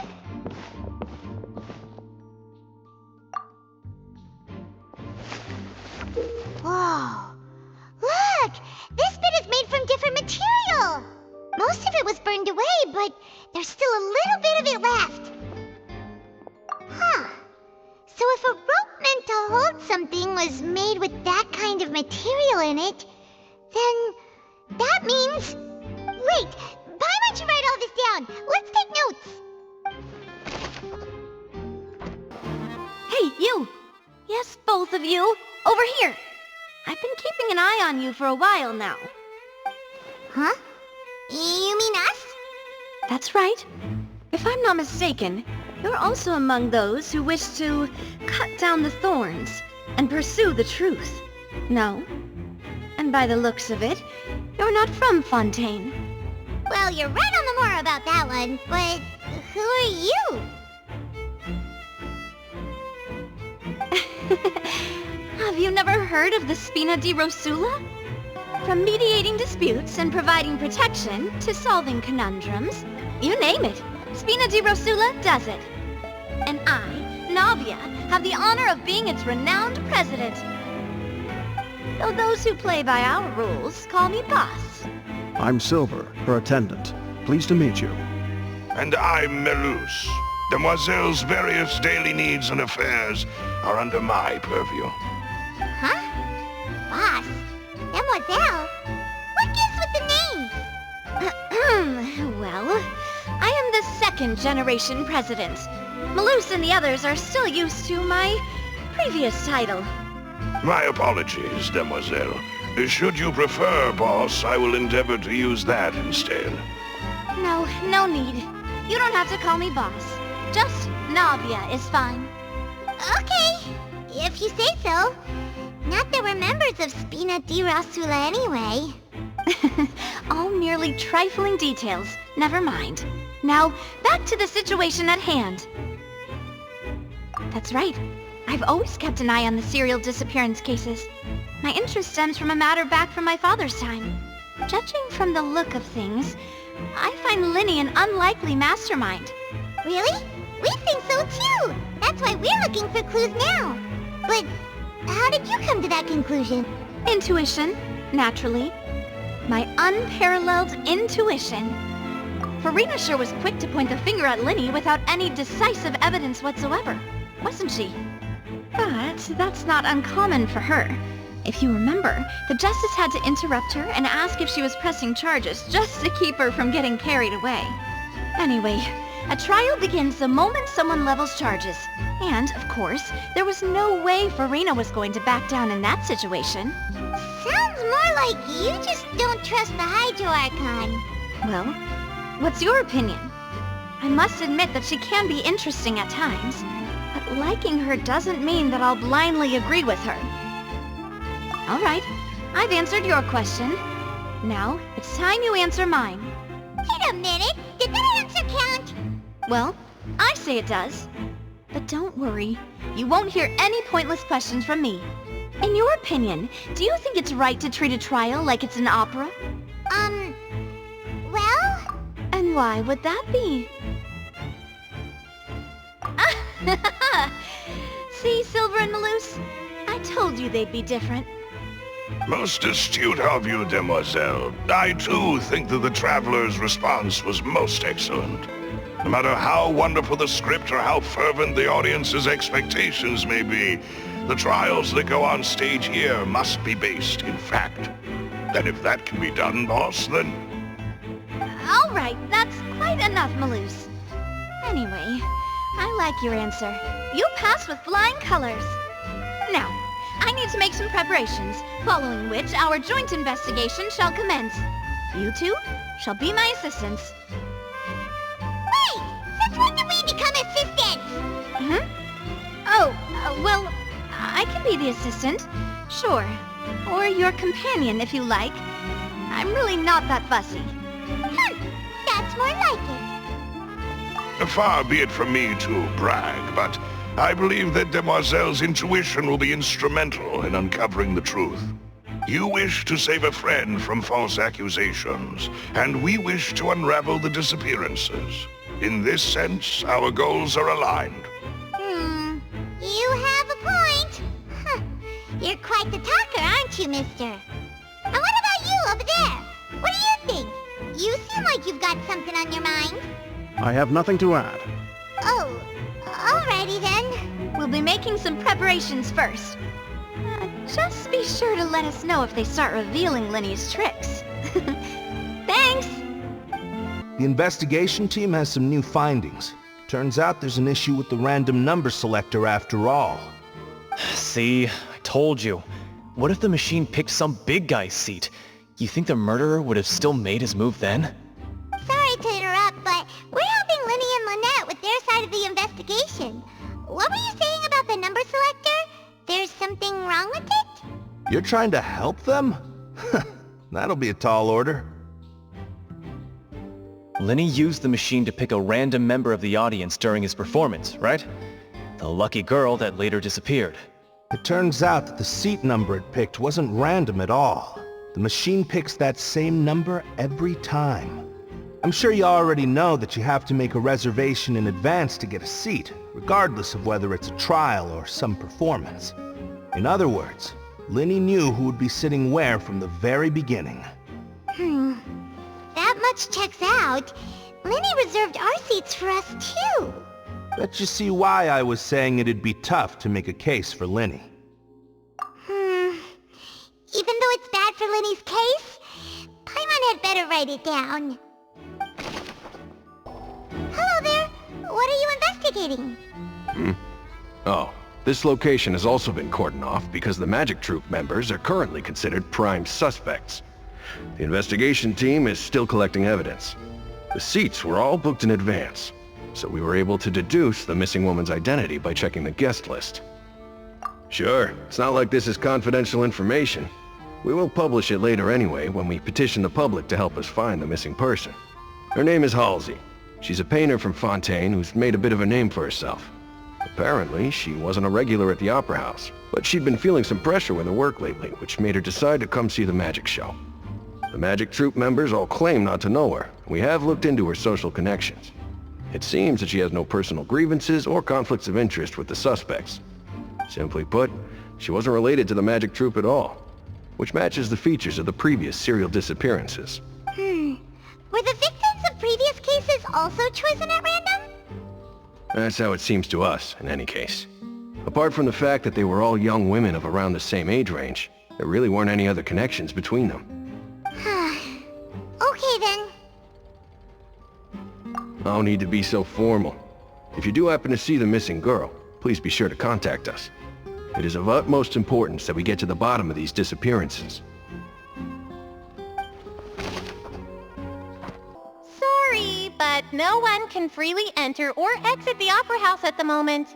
If you wish to leave, you must register your identity with us first. No, we're not leaving. We're representing Linny and Lynette as attorneys, so we're investigating the case. Were you always guarding this entrance? Yes. After the Chief Justice gave the order, everyone coming in or out must undergo a strict inspection.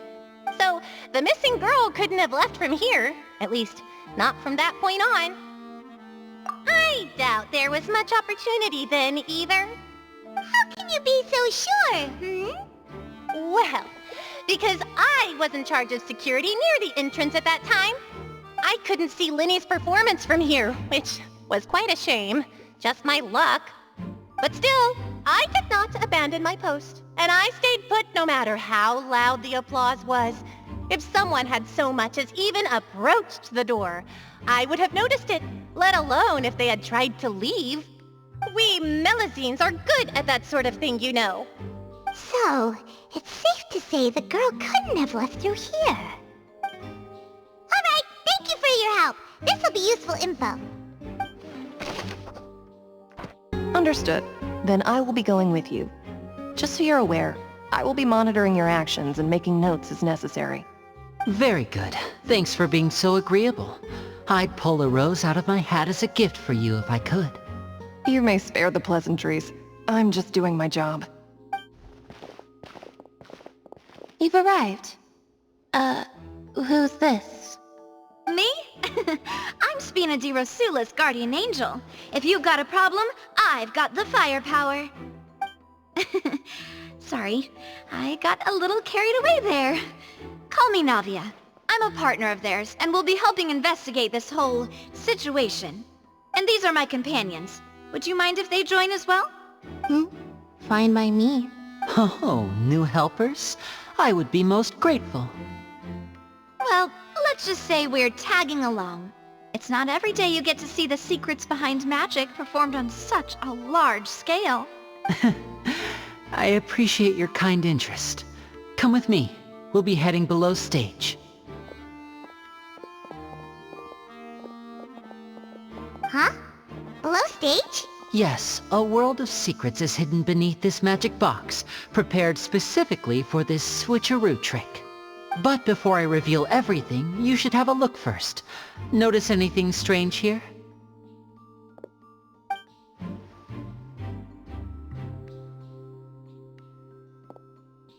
I'm not trying to be dramatic.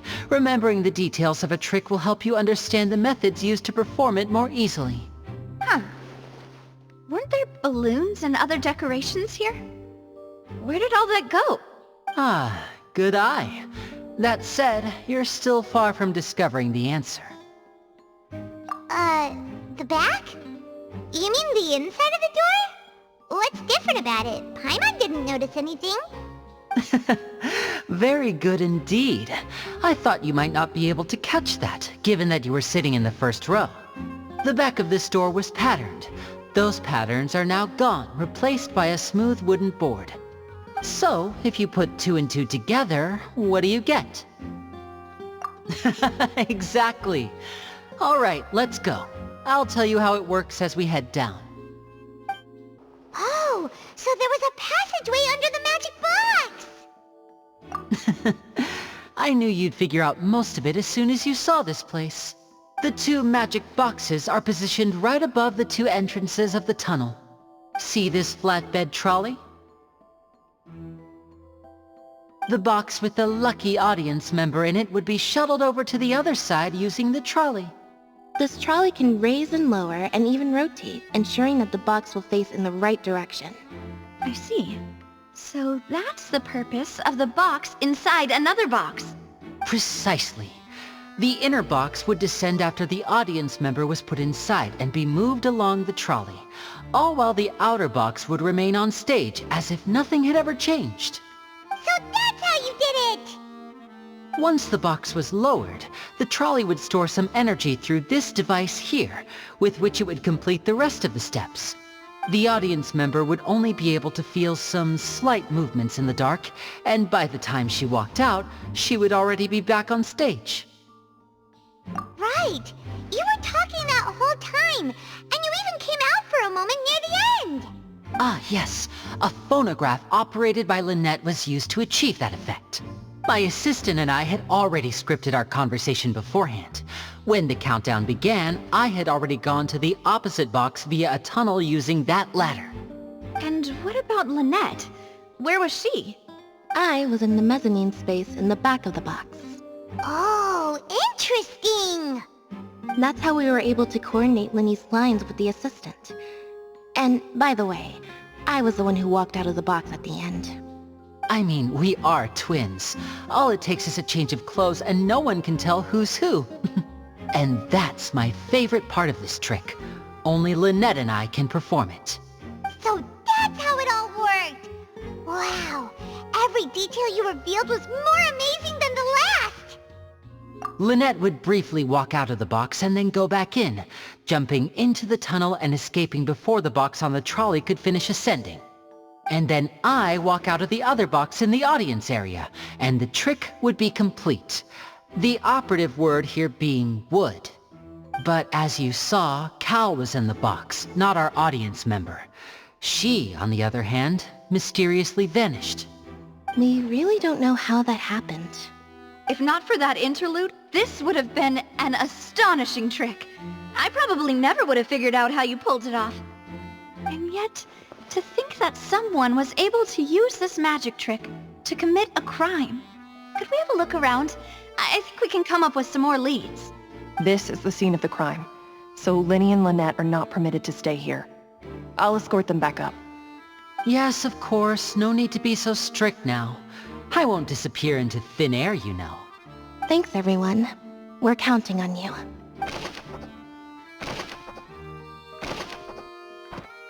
Huh. What's this? Looks like a hook tied to the end of a rope. Huh? Perhaps it was a prop for a different trick. But why would it have been left here? Whatever it is, let's make a note of it first. The floor is wet. Please be careful not to slip. Speaking of which, why would there be water here? Oh! Paimon knows! It's one of those tricks where you pour water into a jug and then flip the jug over only for the water to disappear? And here's a broken vase! Huh.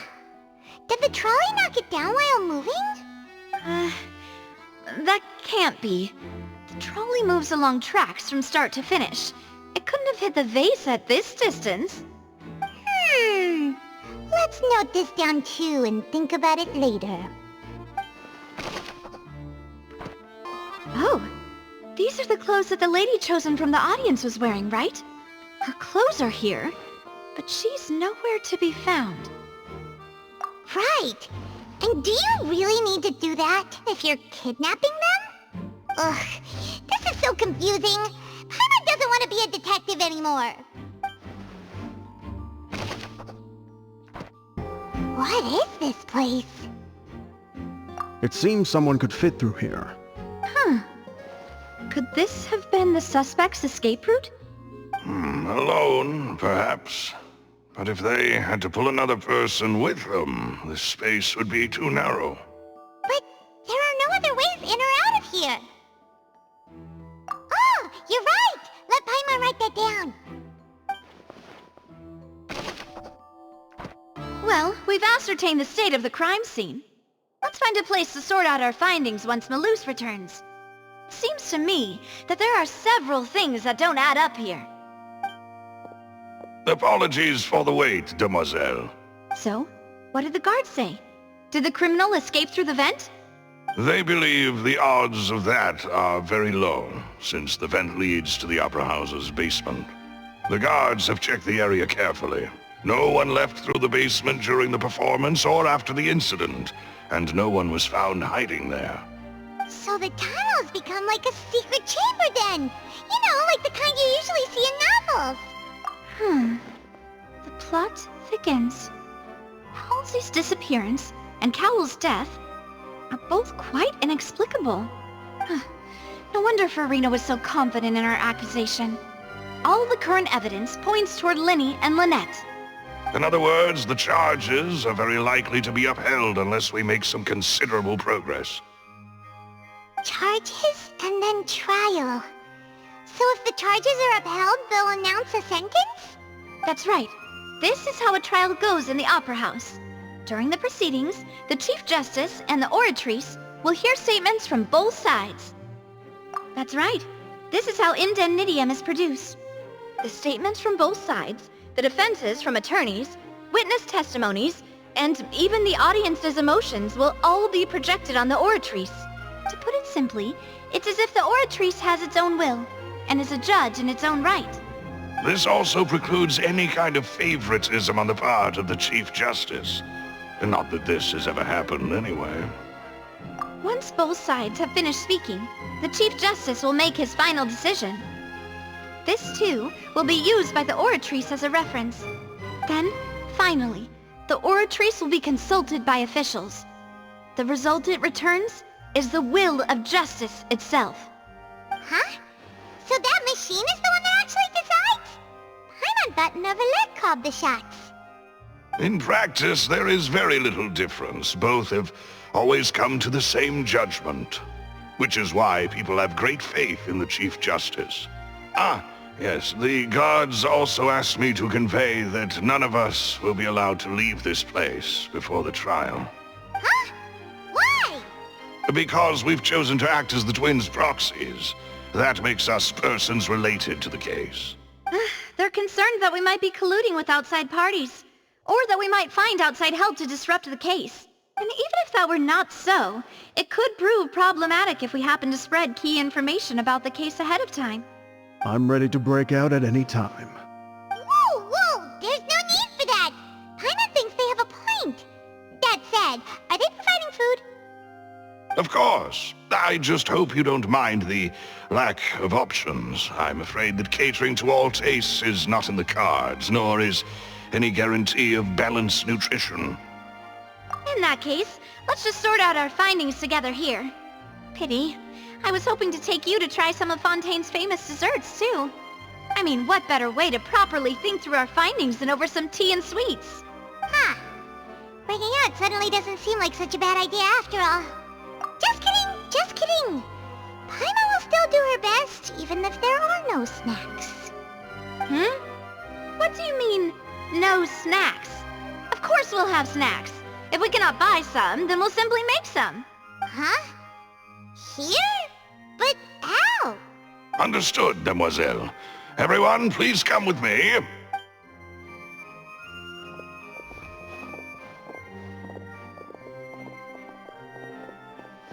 Wait, you're carrying a portable stove with you? Yes, I must be prepared to meet the demoiselle's baking needs whenever the fancy strikes her. I have eggs, sugar, and almonds at the ready. Good work, you two. Then I'll get to it. Please sit tight for a moment. You'll get to taste my awesome snacks soon enough. These three are quite the interesting group.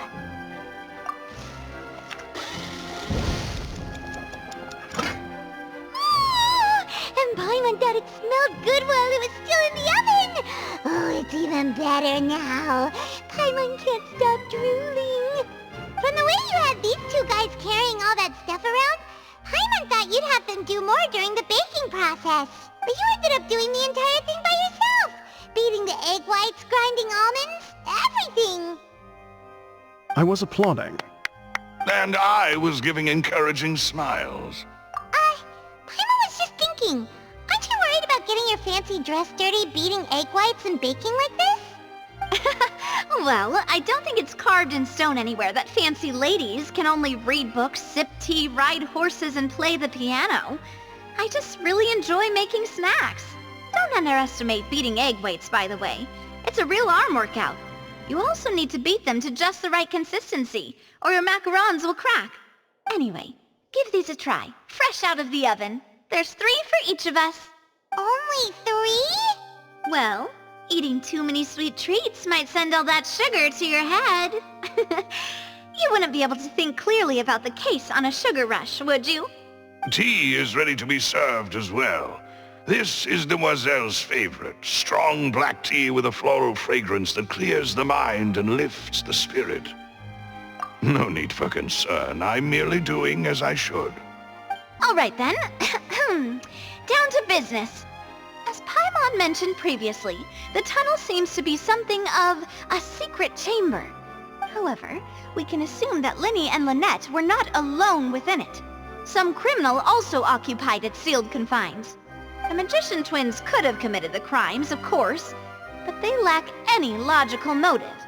Exactly! Why would they do such a thing right when everyone was watching? The flower vase and the thud we heard during the performance could indicate some altercation between Halsey and the criminal in the tunnel, resulting in the shattering of the vase, the discarding of her clothes, and her abduction. Perhaps the criminal thought that since she was chosen from the crowd, she would be too easy to identify if she was still wearing the same clothes. Paimon thinks that makes sense, but the real trouble is... True. None of the clues we found thus far support the existence of this third person. But the only people left to consider are both technically victims, whether it's the missing girl, Halsey, or poor Cowl. Huh. Could Halsey have secretly made modifications to the magic props in order to murder Cowl before making her escape? That's right. And even if she had tampered with the setup, she would need to understand the entire trick to pull it off. Nor does she have any motive. The guard said that she has never had any dealings with the Magic Troop's members. Were we not thorough enough in our search? From the sound of things, this is turning into an impossible case. Your macarons are amazing though, Navia. They smell great! They're nice and crisp and super sweet! They are my specialty after all. And I see you've already had 5 of them. What? 5? Oh, that can't be right. Paimon only counted 3, honest! Please don't worry about it. At my age, a few less sweets might actually be a good thing. No. Being greedy is one thing, but Paimon knows how to count. Besides, Paimon knows that if she ate too many, then others wouldn't have enough. Wait, even you don't believe Paimon? How could you? If Paimon ate those 2 extra macarons, then may they turn into stone in her stomach! All right, we get it. Well, I suppose one of us might have gotten too engrossed in our chat and eaten them by mistake. No big deal. Maloose, set up the stove again if you would. Huh? What are you doing? Making sure everyone gets 3 macarons, of course. Exactly. We don't want to trouble you. As you wish, Demoiselle. And I have the egg, sugar, and almonds. Well, this really is your hobby, huh?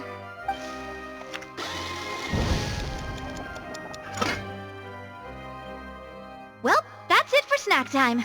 I'm going to have another look around the area. I don't know what we're looking for yet, but we've still got some time.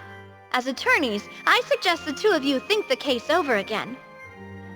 It would be awkward if you got all tongue-tied on stage during the trial. All right, thanks for your help, and for the snacks.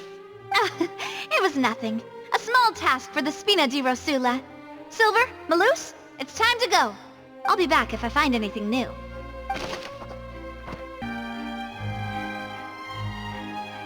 What do we do? The whole situation is so confusing. Good plan. Impossible things don't just happen. We'll get to the truth one way or another. Just relax. Even if everyone else suspects Lenny and Lynette, at least we will be supporting them from the stands. Besides, I doubt Farina understands any more about what happened than we do. Thanks, Navia. Well, we'll be going then. Best of luck to you.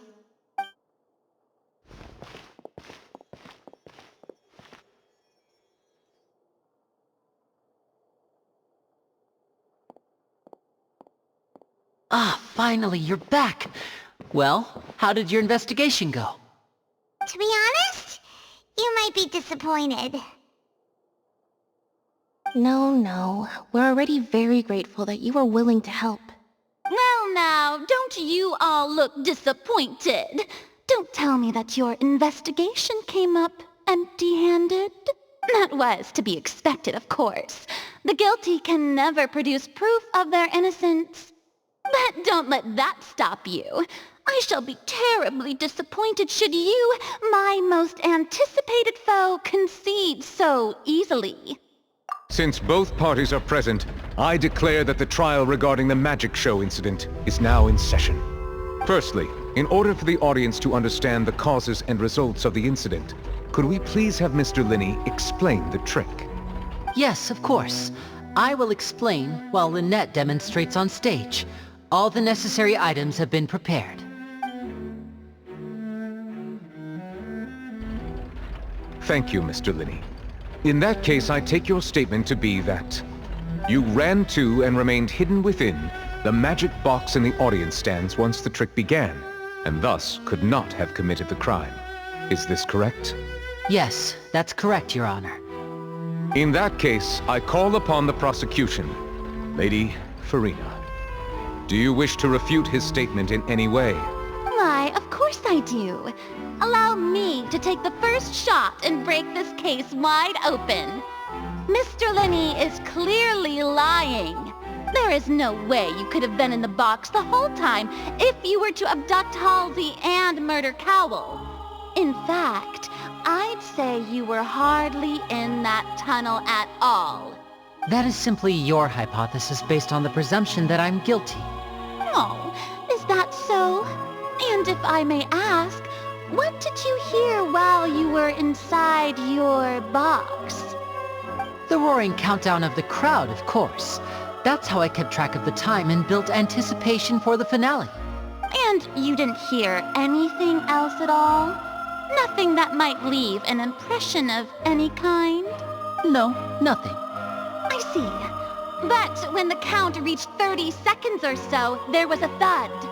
One so loud that I believe practically everyone heard it. Huh? Hey, hang on. Something's not right here. Yeah, I'm sure he could have heard a noise that loud from inside the box. I was right by the box, and I definitely heard the thud. Look at those scales. Could those mean... Well then, ladies and gentlemen, allow me to use the words of the magician himself. You never know what can happen in the blink of an eye.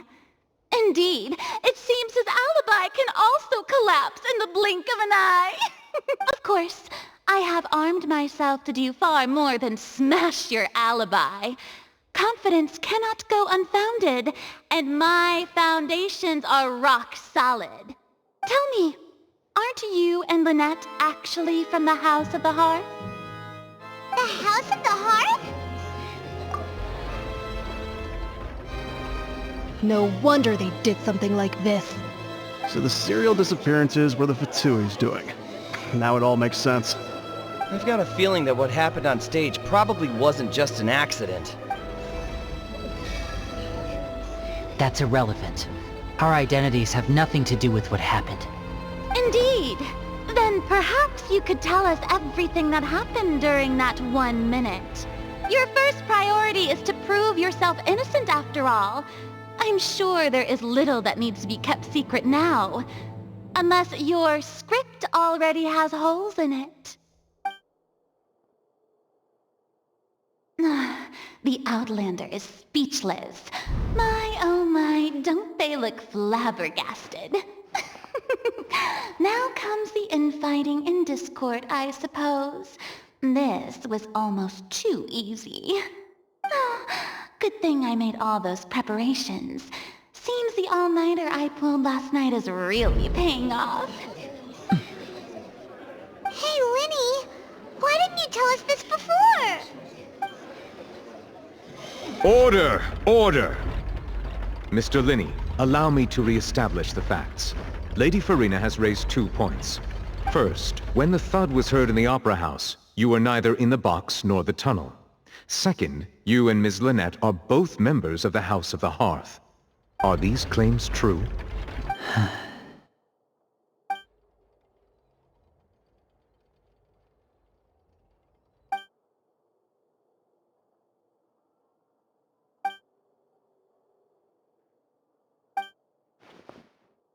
Please answer my question, Mr. Linney. I'm sorry. Yes, they're true, Your Honor. I knew it! Well, that's it. We might as well move on to the sentencing already. What should we do now? Granted. In that case, what is your request? Is that really necessary? They're already as good as guilty.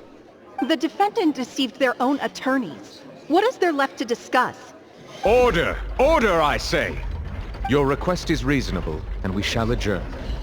This trial will reconvene in 1 hour. So you would stick to Mr. Linney's defense even after knowing what you do now? You certainly have more professionalism than I thought. In that case, my dear audience, let's allow the joy of victory to steep for a little while longer.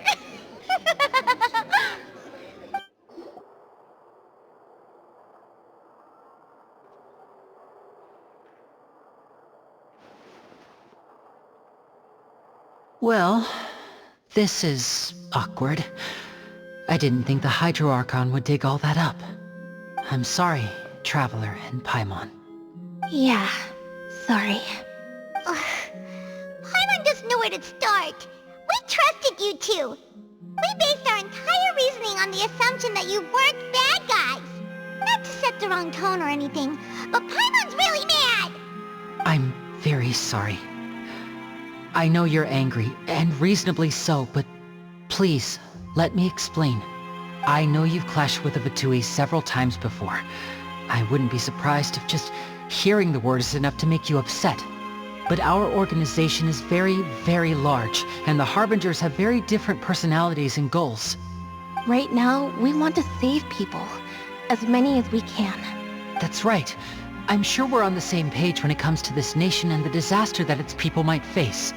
I knew if it weren't for our respective identities, we could become good friends. That's why I didn't wish to flat out lie to you, but chose to hide some details instead. The truth is very important, but being completely transparent about everything would see us spending more effort than we need to. Right. So, you be the judge. Heck, if I were you, I fear that I'd even struggle to trust me at this point. You met a Fatus who works as a magician, a trickster by trade. All by coincidence, too. But still, I'm asking you to trust me. I am no criminal. At least, not in this case. Sorry. Please forgive us. Well, you both say that, but... Right, let's hear your answer first, and no lies now! Of course. I'll answer any question you ask. We've been trying to find out how the Oratrice operates. We want to know why it has consciousness. Why can it deliver sentences accurately? During our investigations, we learned that the machine's core is beneath it. From that moment on, Lynette and I have been designing this box swap trick, with the objective of getting close to the core. Is that why you needed a whole minute? That's right. In truth, the audience would take about 75 seconds to count down from 60, while I would only need 15 to get to the opposite box. So, after jumping into the tunnel, I accessed the Opera House basement via the vent, and went to investigate the room in which the core is stored. That air vent was created during the construction of the tunnel specifically to execute this step. Well, nothing. As soon as I reached that room and was about to investigate, I heard someone's voice. Which should have been impossible, of course. I was quite certain that I was the only one in the room. That voice seemed to recognize me and tried to speak to me. I chose to err on the side of caution and retreated the way I came. On the way back, I saw the broken vase and the clothes on the ground, but the countdown was almost finished, so there wasn't time to give it any thought. After that, the homicide occurred just as you saw. Well, that explains why you didn't hear the thud. Because of that prophecy I told you about, of course. We must know all we can about this nation's secrets in order to deal with that prophesized crisis. That's the only way we can save everyone. So, there you have it. The whole truth. I swear, I didn't hide anything from you this time. It was never my wish to proceed under this cloud of mistrust either. But like I said earlier, you can be the judge. If you want to leave because you don't trust the Fatui, there's nothing I can do to stop you. Well, Traveler, you decide. Paimon will follow your lead however you choose. Okay, thank you. Thanks for giving us a chance. The current problem is that the scales are tipped pretty badly against you two. If we want to refute the Hydro Archon's accusations, we're gonna need a seriously watertight defense. Huh? Oh, Paimon thinks she gets what you mean.